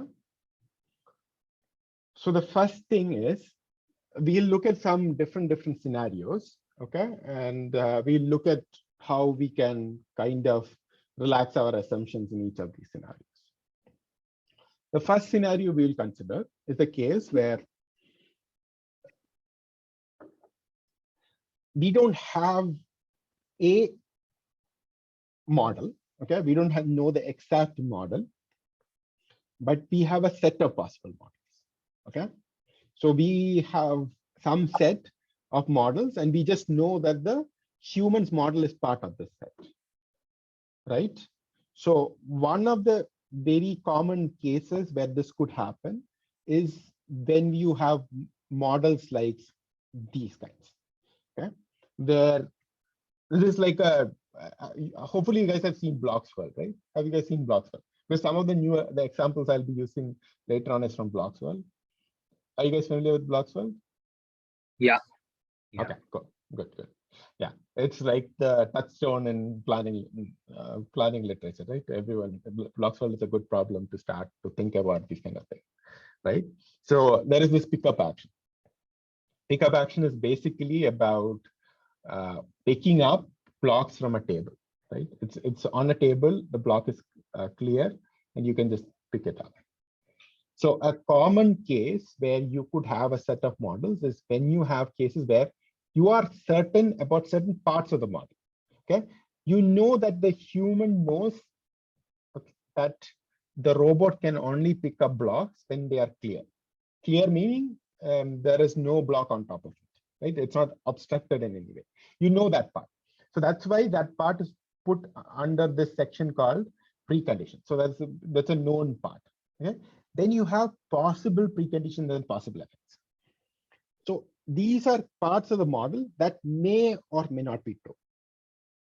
So here there are two possible like parts of the definition. There are two possible preconditions. One is the possible precondition that the hand empty should be true. And then there's a possible precondition called light. The block has to be light. So the parameter here is a block. Right? Light X just means for the predicate, means it has to be light. What that means is the human doesn't know whether or not robot can pick up multiple blocks at the same time. That is what the hand empty being a possible condition means, right? So you don't know whether human thinks the robot can pick up multiple blocks, or or the robot can only pick up a single block, or whether the human thinks the robot can only pick up light blocks, or the robot can pick up heavy blocks. The important distinction to keep in mind is there is a model in the human's mind, right? We're not talking about a case where human is maintaining a set of models, but there is an exact model in the human's mind. The robot doesn't know which model it is. Okay, there is a model where there are some, maybe hand empty is part of it or hand empty is not part of it, but you don't know that. You know that the clear X is definitely part of the precondition, right? It's part of that unknown model, but you don't know it. So the way to think about this kind of annotated model is this annotated model represents a set of possible models. Here there are two possible annotations. That means there are four possible definitions. Okay. In one definition, like neither hand empty or light is part of it.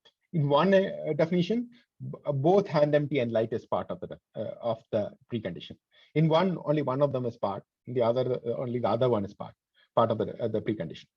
So this is why I'm saying, like, there are like two, like usually when there are n annotations, there will be 2 raised to n possible models.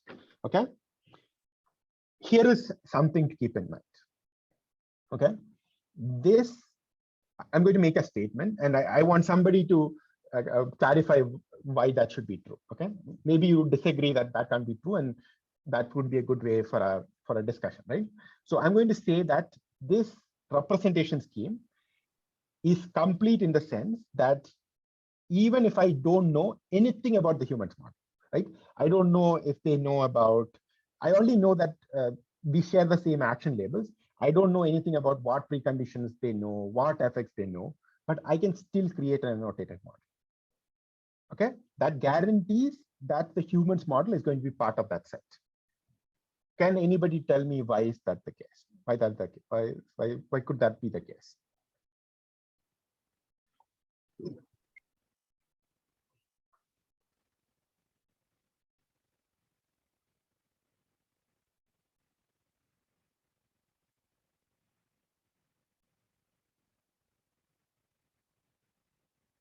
Yeah. Each proposition, whether it comes to the precondition or the effect, can either be there or not be there.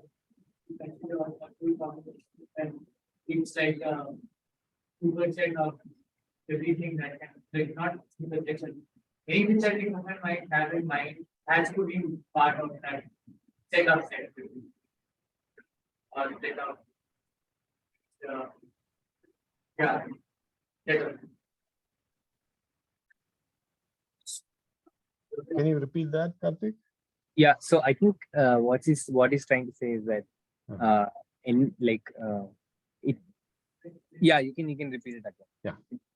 So I'm saying that in every proposition, it will be there in the precondition or the effect or not be there. So like if we are considering the set of all cases where it's either there or not there, then we are ensuring that whatever model you it has to be part of that second. So from what I gathered, you mentioned, okay, what we'll do is in the possible part, we'll list all like possible predicates and all. If it's a grounded thing, we'll list all propositions, right? Is that more or less what you were implying? Like a combination of them being present and not present. Yeah, right. Because of course the completion set will look at all possible combinations, right? So that's automatically included. So I was mostly talking about the annotated model part. So you are saying all I need to make the annotated model is I'll take an annotated model where my possible preconditions and possible effects includes all predicates, right? Is that correct? Yeah. Okay, excellent. Yeah, so that's exactly how we create. So the reason why so I hope everybody else also agrees and can kind of make sense of it, right?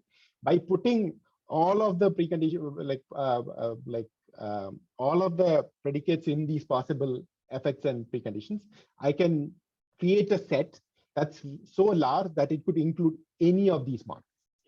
So usually that's not a good idea. As we will see with the kind of explanations we look at, this is going to be a painful thing if you're starting from that.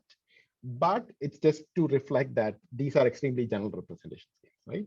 If you have, we can even represent cases where you don't know anything. So it supports like a sliding scale, right?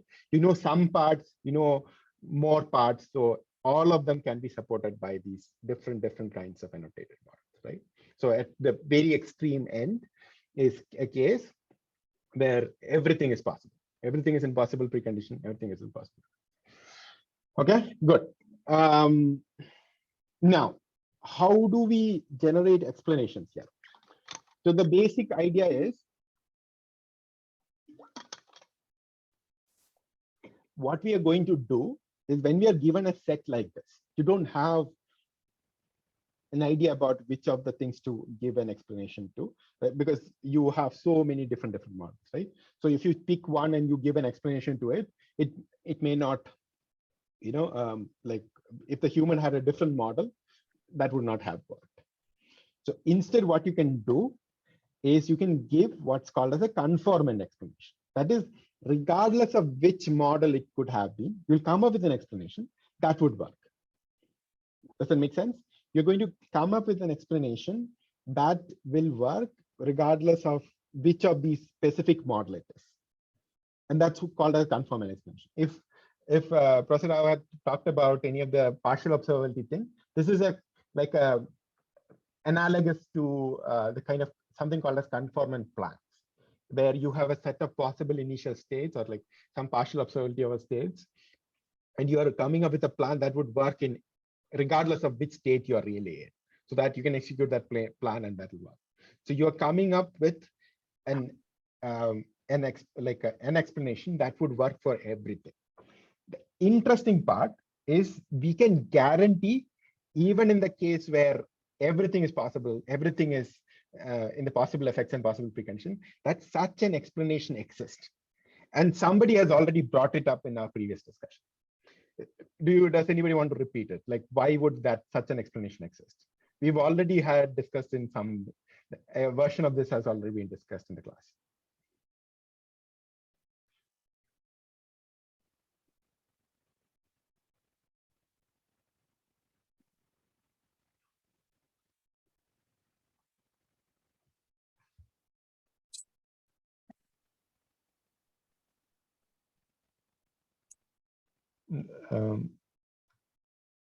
It's okay. Like, are there any answers, Karthik?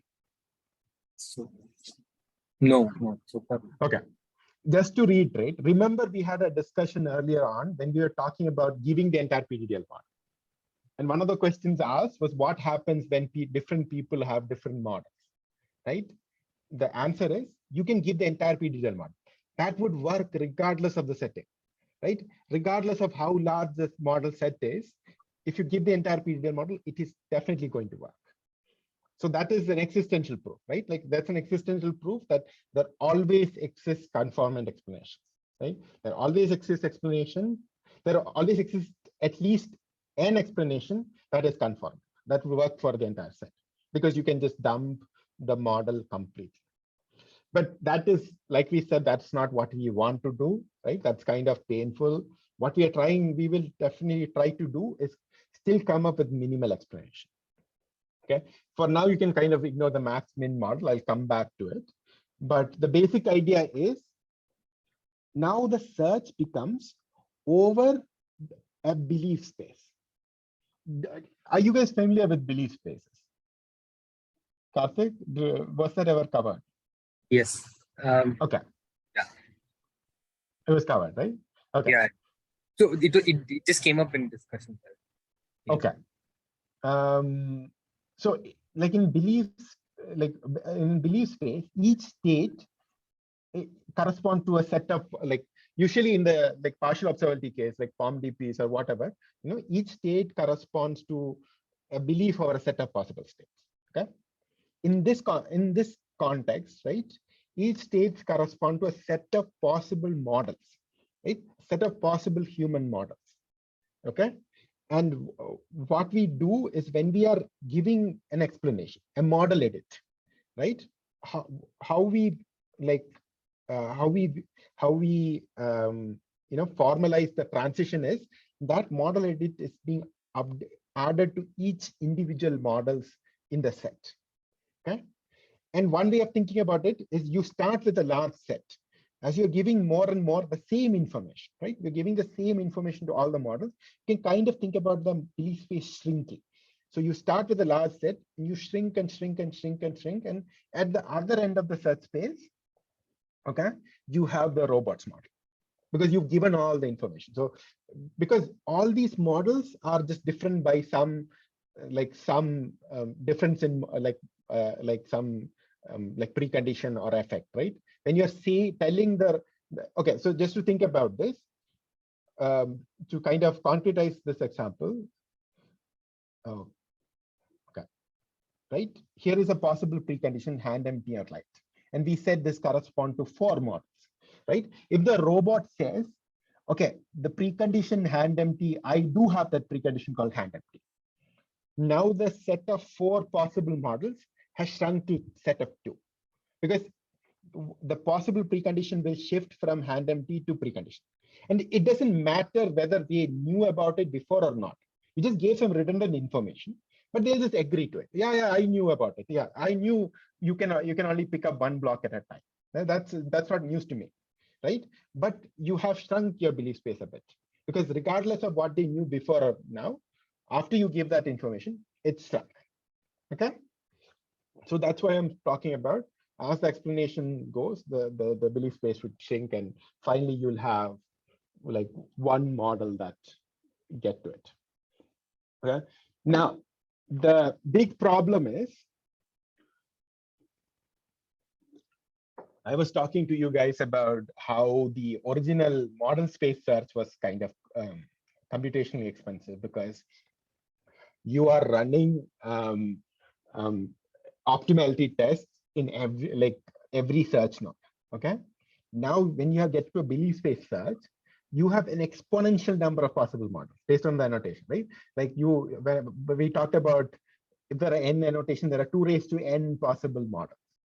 Now you have to run, like, at least if it's taken at the face value, you will have to run an optimality test for each possible model, because you can stop the search. For a conformant explanation to be true, right? Every model that is possible in that remaining set should find the plan optimal. So the condition would be, you'll give some model update, you look at what is the remaining set of possible models, and you're going to say, okay, there's a plan optimal here, plan optimal here, plan optimal here. It could be extremely expensive. Okay. Thankfully, you can actually exploit the structure of these possible models to simplify it. Okay. In particular, when you have annotated models like this, you can actually select a most constrained model where, so I won't get into too much details because I don't really know how much background you guys have in like all the positive precondition kind of models. But just to give you guys like a flavor of the kind of reasoning that you would have used to come up with these things, you can think about there are a set of possible models, right? Like you can select two possible models from the set that this possible model is the most constrained model of the set. And like it has the most precondition, it has the most delete effect and stuff like that. So it has the least number of possible valid plans. It's any other models. If you look at the set of possible valid plans, it will be the some superset of this. Okay, and then on the other hand, at the other end, you have this most relaxed model, which is like a superset of plans. Okay, this is a subset of plans. So the set of plans possible in the most constrained model is a subset of possible plans in other models. And this is the most relaxed model. It's like a superset of all the plans possible in other models.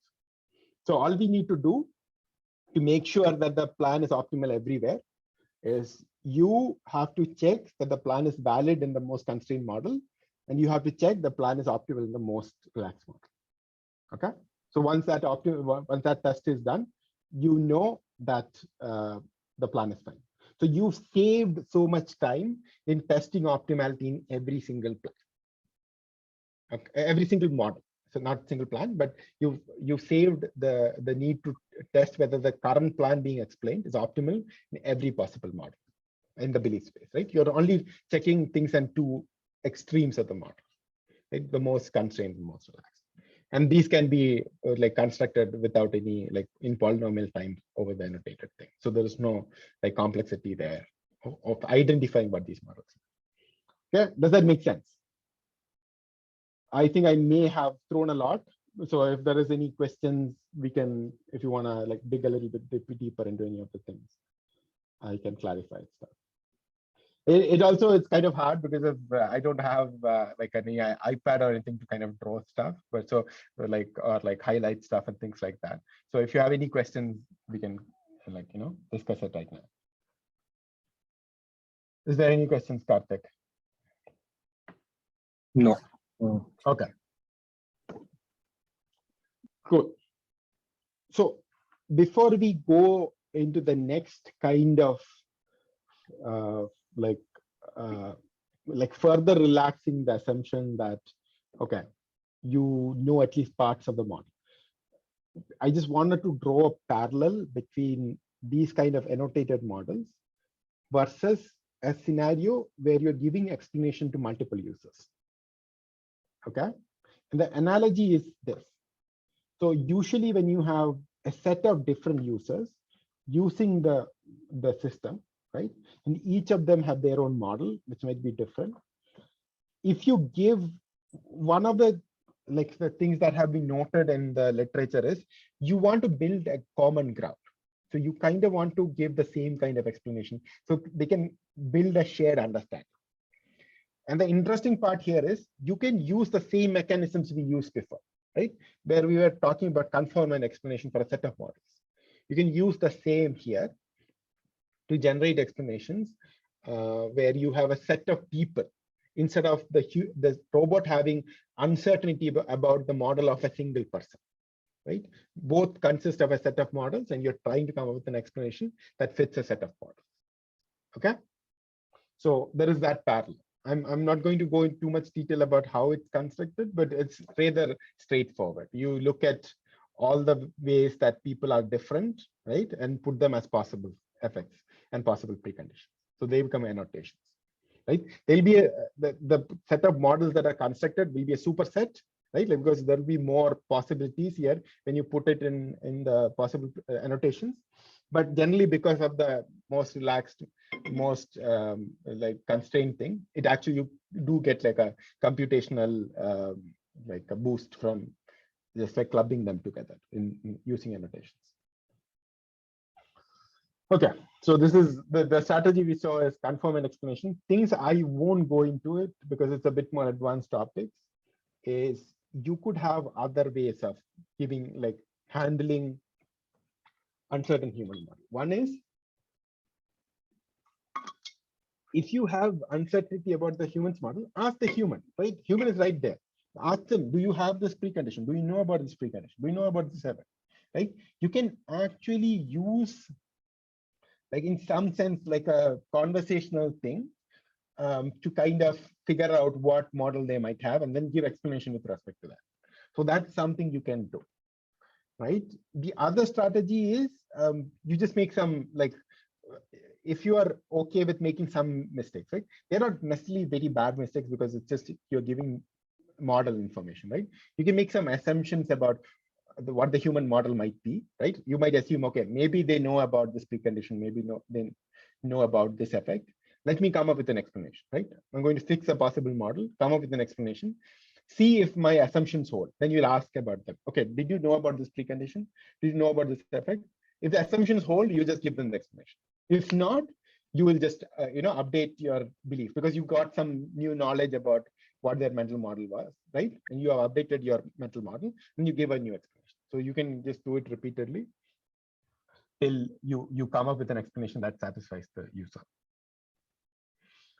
Okay, we've covered the first part of explanation things.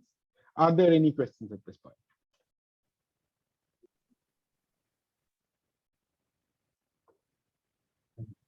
No question.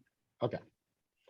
So previously, oh wait, I've actually, I think the slide was put in incorrectly. There was one more method. One method was we don't have any information about the human's model. Like we did mention earlier that even in those cases we could have used annotated models, but they would be super inefficient, right? Like in that case, the only option the agent would have is more or less put the entire domain model. But what we can do is, if we had a way of collecting data from people with similar knowledge background, okay, you can get by without knowing the actual human model, right? Remember in the explicability case, we talked about learning model proxies, okay? We can learn similar model proxies here. And the model proxies take the same kind of, similar kind of form to what explicability was, which is you have a plan, right? And you have a labeling model that takes the plan, each step of the plan, and say, okay, is this explicable? Is it not explicable? And stuff like that. But in addition to the actual steps, now you will also have explanatory messages. Okay? Let me explain what I mean by explanatory messages. Okay. So one of the facts is, why do we, so if we go through all this discussion, right, we were talking about what like all the kind of searches where we are taking use of humans' mental model, like what their expectation is and how to give the explanation. Why did we really need the humans' mental model? Because after all, in the end, the explanation you're giving are information about the robot model, right? So you are telling them either this precondition is there, is precondition is not there, or this effect is there or not there. You could have generated all this information earlier without knowing the human's mental model, right? Like we have discussed multiple times, you need the human's mental model to give effective explanation. Like we said, if you're just dumping the entire robot model, it doesn't matter what the human's mental model was. Still a valid explanation. We need humans' knowledge about humans' mental model to figure out what the most effective or what the most minimal explanation is, right? So in that same way, if you are thinking about the set of all possible explanatory messages, I can generate that without knowing the human's mental model, because the set of all explanatory messages is a set of information about every part of the robot model. So that set can be priorly computed in prior. What I do is now what I need is a labeling model, the kind we saw in the explicability case, which will take a plan. So right now I'm just this particular work was done in the context of MDPs, and specifically the labeling model was taking a state action state transition, but it doesn't matter, it applies to plans as well.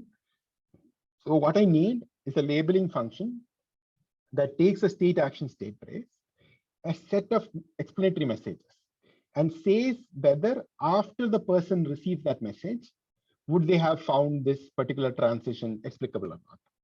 Okay, so usually explicability here means, okay, it's close to an optimal plan or part of an optimal plan, things like that, right? So that is the basic idea here.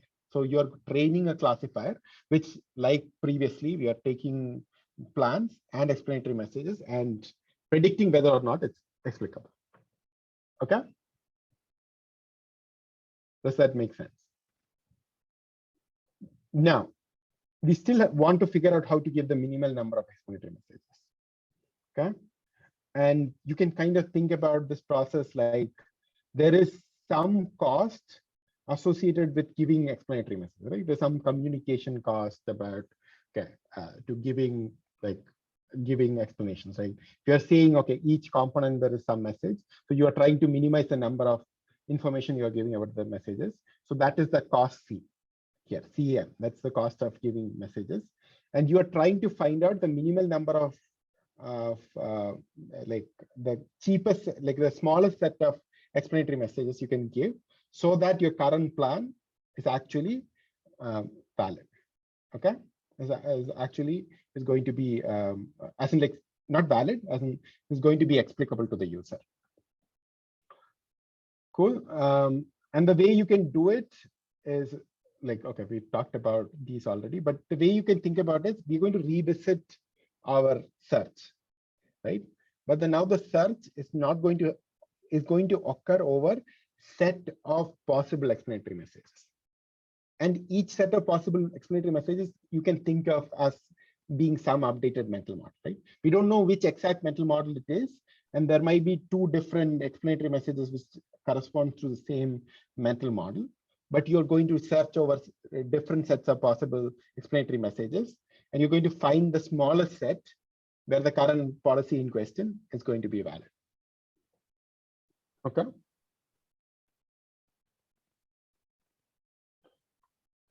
Right. Any questions till now?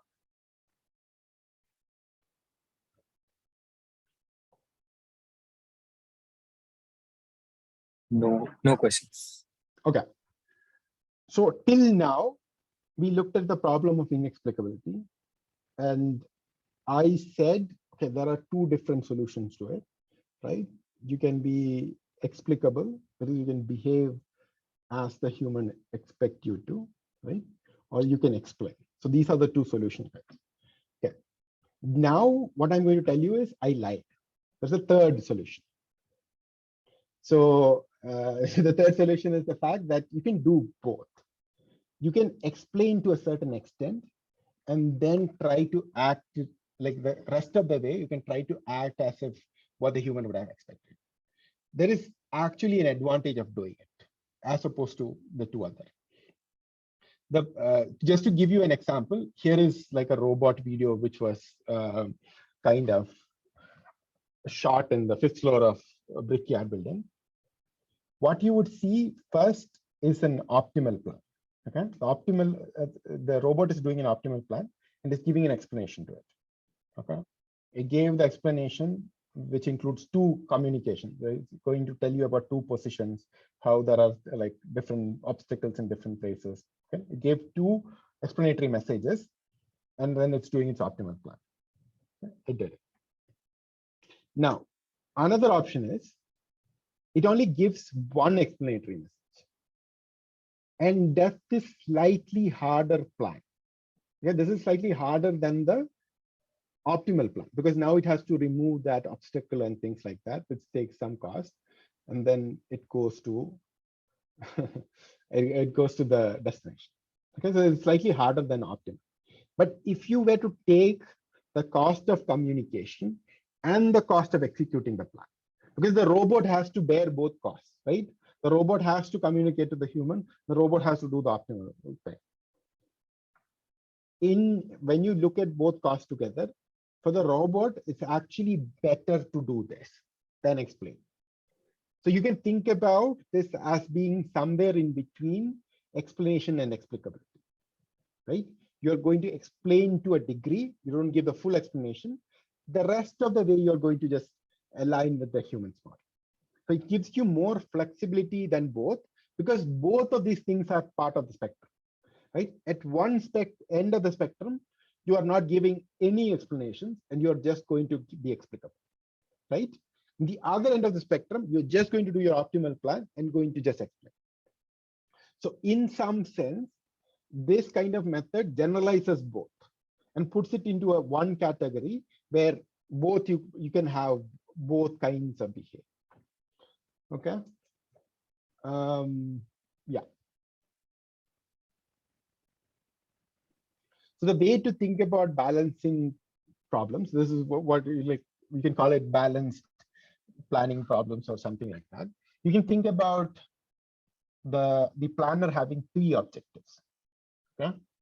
First objective is your normal planning objective, which is I want to do the cheapest plan possible, right? I'm trying to do the optimal plan. I don't want to do like long plans and things like that, right? It depends a bit on how you define costs and things like that. Then there is a cost term on explanation. There is a cost of communication, right? This in itself might be actions the robot has to do, right? Robot might have to send messages to speakers, and then the speaker, speaker as in like some, electronic speaker that gives the message verbally to the human, or it might send some digital message to the human or something like that, right? It has to do something. There is cost associated with it, right? There will be cost associated with the communication channel, right? So there are different costs associated with it. You can, so yeah, there's costs associated with the communication. Then there is a penalty associated with being inexplicable, right? So if you're not doing the optimal thing, it's not you don't have to think of it as being the end of the world, because in the explicability problems we saw, right? It's never going to be perfectly optimal or like the plan that exactly the human was expecting, but you're trying to get close to it. The closer to you get to the optimal plan you get, less penalty you get, right? But that's a penalty you get.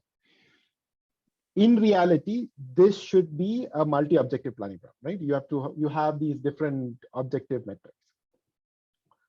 But for the simplification, we are going to combine, right? We are going to add all of these things up with some weighing factor and turn them into a single cost function. And the single cost function is what the agent is going to be optimizing for.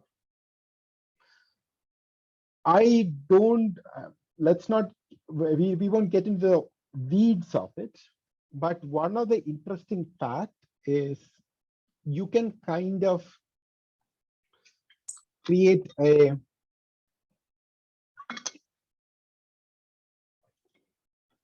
single planning problem, right, which actually captures all of these factors. And the interesting part is, okay, it's like one of the main part of this creating this kind of planning problem is the compilation aspect. And I thought it might be interesting to walk you guys through that compilation aspect, because in some sense it reflects the human aware architecture we talked about earlier. Okay, so was there any questions or something, Bartek? No. Okay. No questions. Yeah. So let's go back to our pickup action. Okay. We saw the pickup action, and let's assume here are the two different pickup actions. Okay. We are going to have a robot model where the pickup action has the precondition that for the robot to pick up something, okay, that object has to be on the table, right? The hand has to be empty, and the object has to be light. So the robot can't pick up heavy objects. Okay. And then there is a human's model. There's the human's expectations about the model. And that doesn't include the precondition that the object has to be light. So the human thinks that the robot can actually pick up heavy objects. what we want to do is we are going to take these two different planning models and then just combine them into a single model. Okay.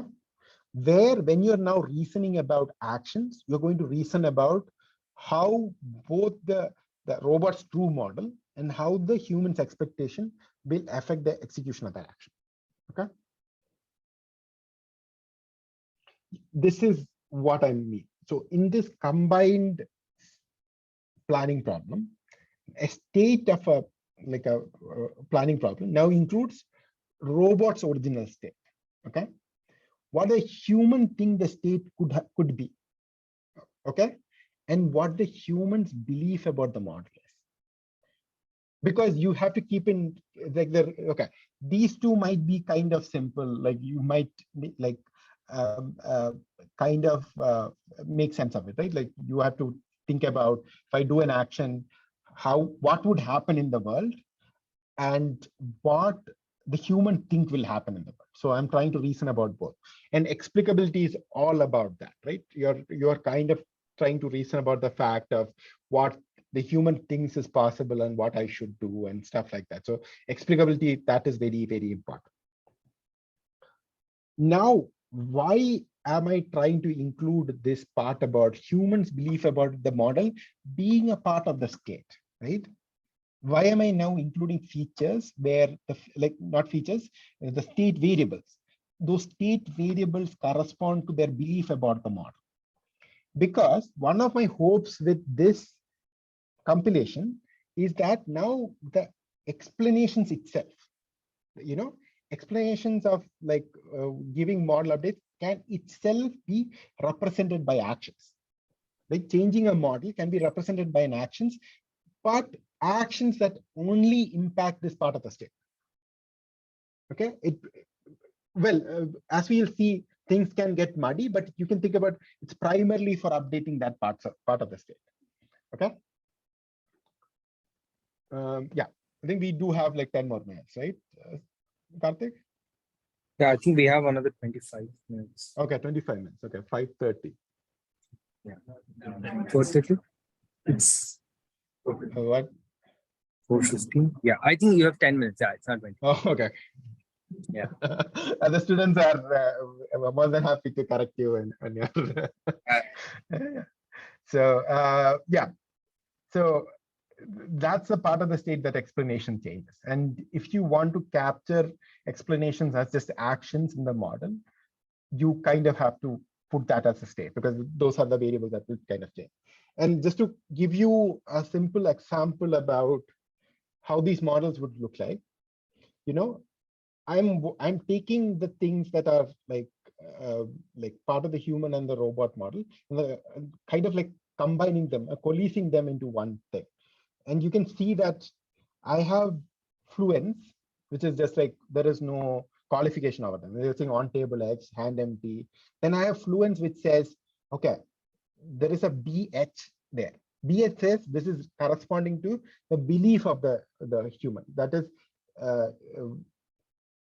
this action not only has to satisfy the robot state, but also has to satisfy what the human's belief about the state will be. And every fluent that corresponds to human belief will have that prefix BH. Okay, BH is to represent what the human's belief would be, right? So if you look at the picture about the state, you have the robot state and the human state, right? The human state part of the fluents, which are true or something, will be represented as BH thing. And then you have these parts of the model which correspond. You have these parts of the model that are represented by this mu thing, and those correspond to things that the robot can change as part of explanation. So in this case, what it basically, maybe you guys haven't seen this syntax, but implies is just basically like a logical implication. And what it says is that if the human thinks that pickup has a precondition light X, then light X has to be satisfied in the human's belief. Okay, that's what the implication captures. So now you can kind of see how you can use explanation to manipulate it, right? Explanation will produce, if the explanation is saying that pickup has this precondition, right? explanation would be an action whose add effect would be pickup has precondition, right? So once that effect is like once that explanation has been given, then this precondition will have to be satisfied. Okay, because it's like a logical implication, right? So if this is a precondition has to be true, is true, then the implicant has to, whatever the belief that the object was light has to be true.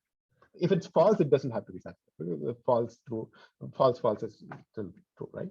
So it's just like a logical implication, and that's what captures the explanation part. And you can have these kind of conditional effects as well. I'm assuming you guys have heard of conditional effects, right? So where like an effect is produced only if certain conditions are met, and these conditions would depend on these kind of mu fluents. And if the mu fluents are true, that condition will get created. And one of the parts of the things I'm not going to go into is a lot of this derives from a sub area of AI called epistemic planning. And that area of planning is all about how you reason about beliefs of other agents, how your actions might mold those beliefs, and so on, right? And because this explanation, and those are very hard problems. Like a lot of the like things are undecidable and stuff like that in terms of complexity. But because we are looking at a very simple subset, like a subset of an epistemic planning problem, we are able to get away with this kind of compilation. I just want to I think since we are mostly at the end, I want to take some time to give time for you guys to ask questions, if there are any. But I also wanted to take some time to explain, some of the additional advantages of using this. So before I told you, right, explanations are in some sense, like I'm modeling them as actions here, right? But in some sense, if you think about a real robot, giving explanations could have impact on what they can later do, right? So if you're giving explanations, so like if you send a message, right, maybe it'll drain the battery a little bit. Then it means like if you explain something, you might not be able to do something else later on. So you have to take into account the fact that you're going to explain, you're going to spend that much battery explaining something when deciding what plan to do. Okay, this is the what is captured as point 2, that is capture ontic side effects of robots' communicative action. By ontic, I mean just effects that are part of the state, as in like task level state. And epistemic effects are effects which are about the beliefs of the human, right? About the model. So that's the part we kind of circled by saying humans' belief about the model. Those are the epistemic effects would affect those. And the first part is saying is that robots' action itself could have epistemic side effects. Okay, so one good example would be if to show that a door is locked. Okay, one thing I could do is tell that to you. Okay, the door is locked. Another way to do it is to like try to open the door, and then you'll kind of figure out, oh, okay, the door is locked. So in some sense, that's an epistemic side effect of the robot's action, right? By viewing the robot's action in the world, you gathered some information about the world, right? So that's like kind of like an epistemic side effect. So that's another case. And the another point is actually the fact that everything is compiled into a single planning problem, as opposed to when we were doing like search over model space for explanation. You can actually use many of the heuristics from classical planning stuff directly here. So that's always an advantage. Computation. Okay. A quick thing, and I'm going to stop here and ask for questions if there are any. Is explanations? We mostly focused on a case where the confusion on the human part was coming from the fact that the mental model of the human is different from the mental model of the robot, actual model of the robot, right? But that's only one of the reasons why that confusion could exist, right? So we did say that at the beginning, the reason for why you need explanation is this mismatch in expectations, right? One reason that there is a mismatch is there is difference in models. Another reason is there could be just difference in inferential capabilities, right? The person is not good at coming up with plans. So they always come up with suboptimal plans and they're kind of surprised when the robot does something else. Or they come up with invalid plans, right? They think, oh, this is possible and that's not possible, even though they should know better, right? That's also possible. So there is one possibility of okay, why is the person confused about stuff? And the other part was something I kind of talked about, like the vocabulary is different, right? When you talk about reinforcement learning, you have simulators, or if you have like parameterized models, right? You learn a neural network that captures the transition models. They are represented in completely different vocabulary from what the human thinks are. So explanations here is very challenging. You can't just give a high dimensional vector and say, okay, look, this is the reason why I did it. You have to talk about in terms that make sense to people. Okay, so that's also a dimension of explanation we didn't really cover, but that's also like a relevant dimension.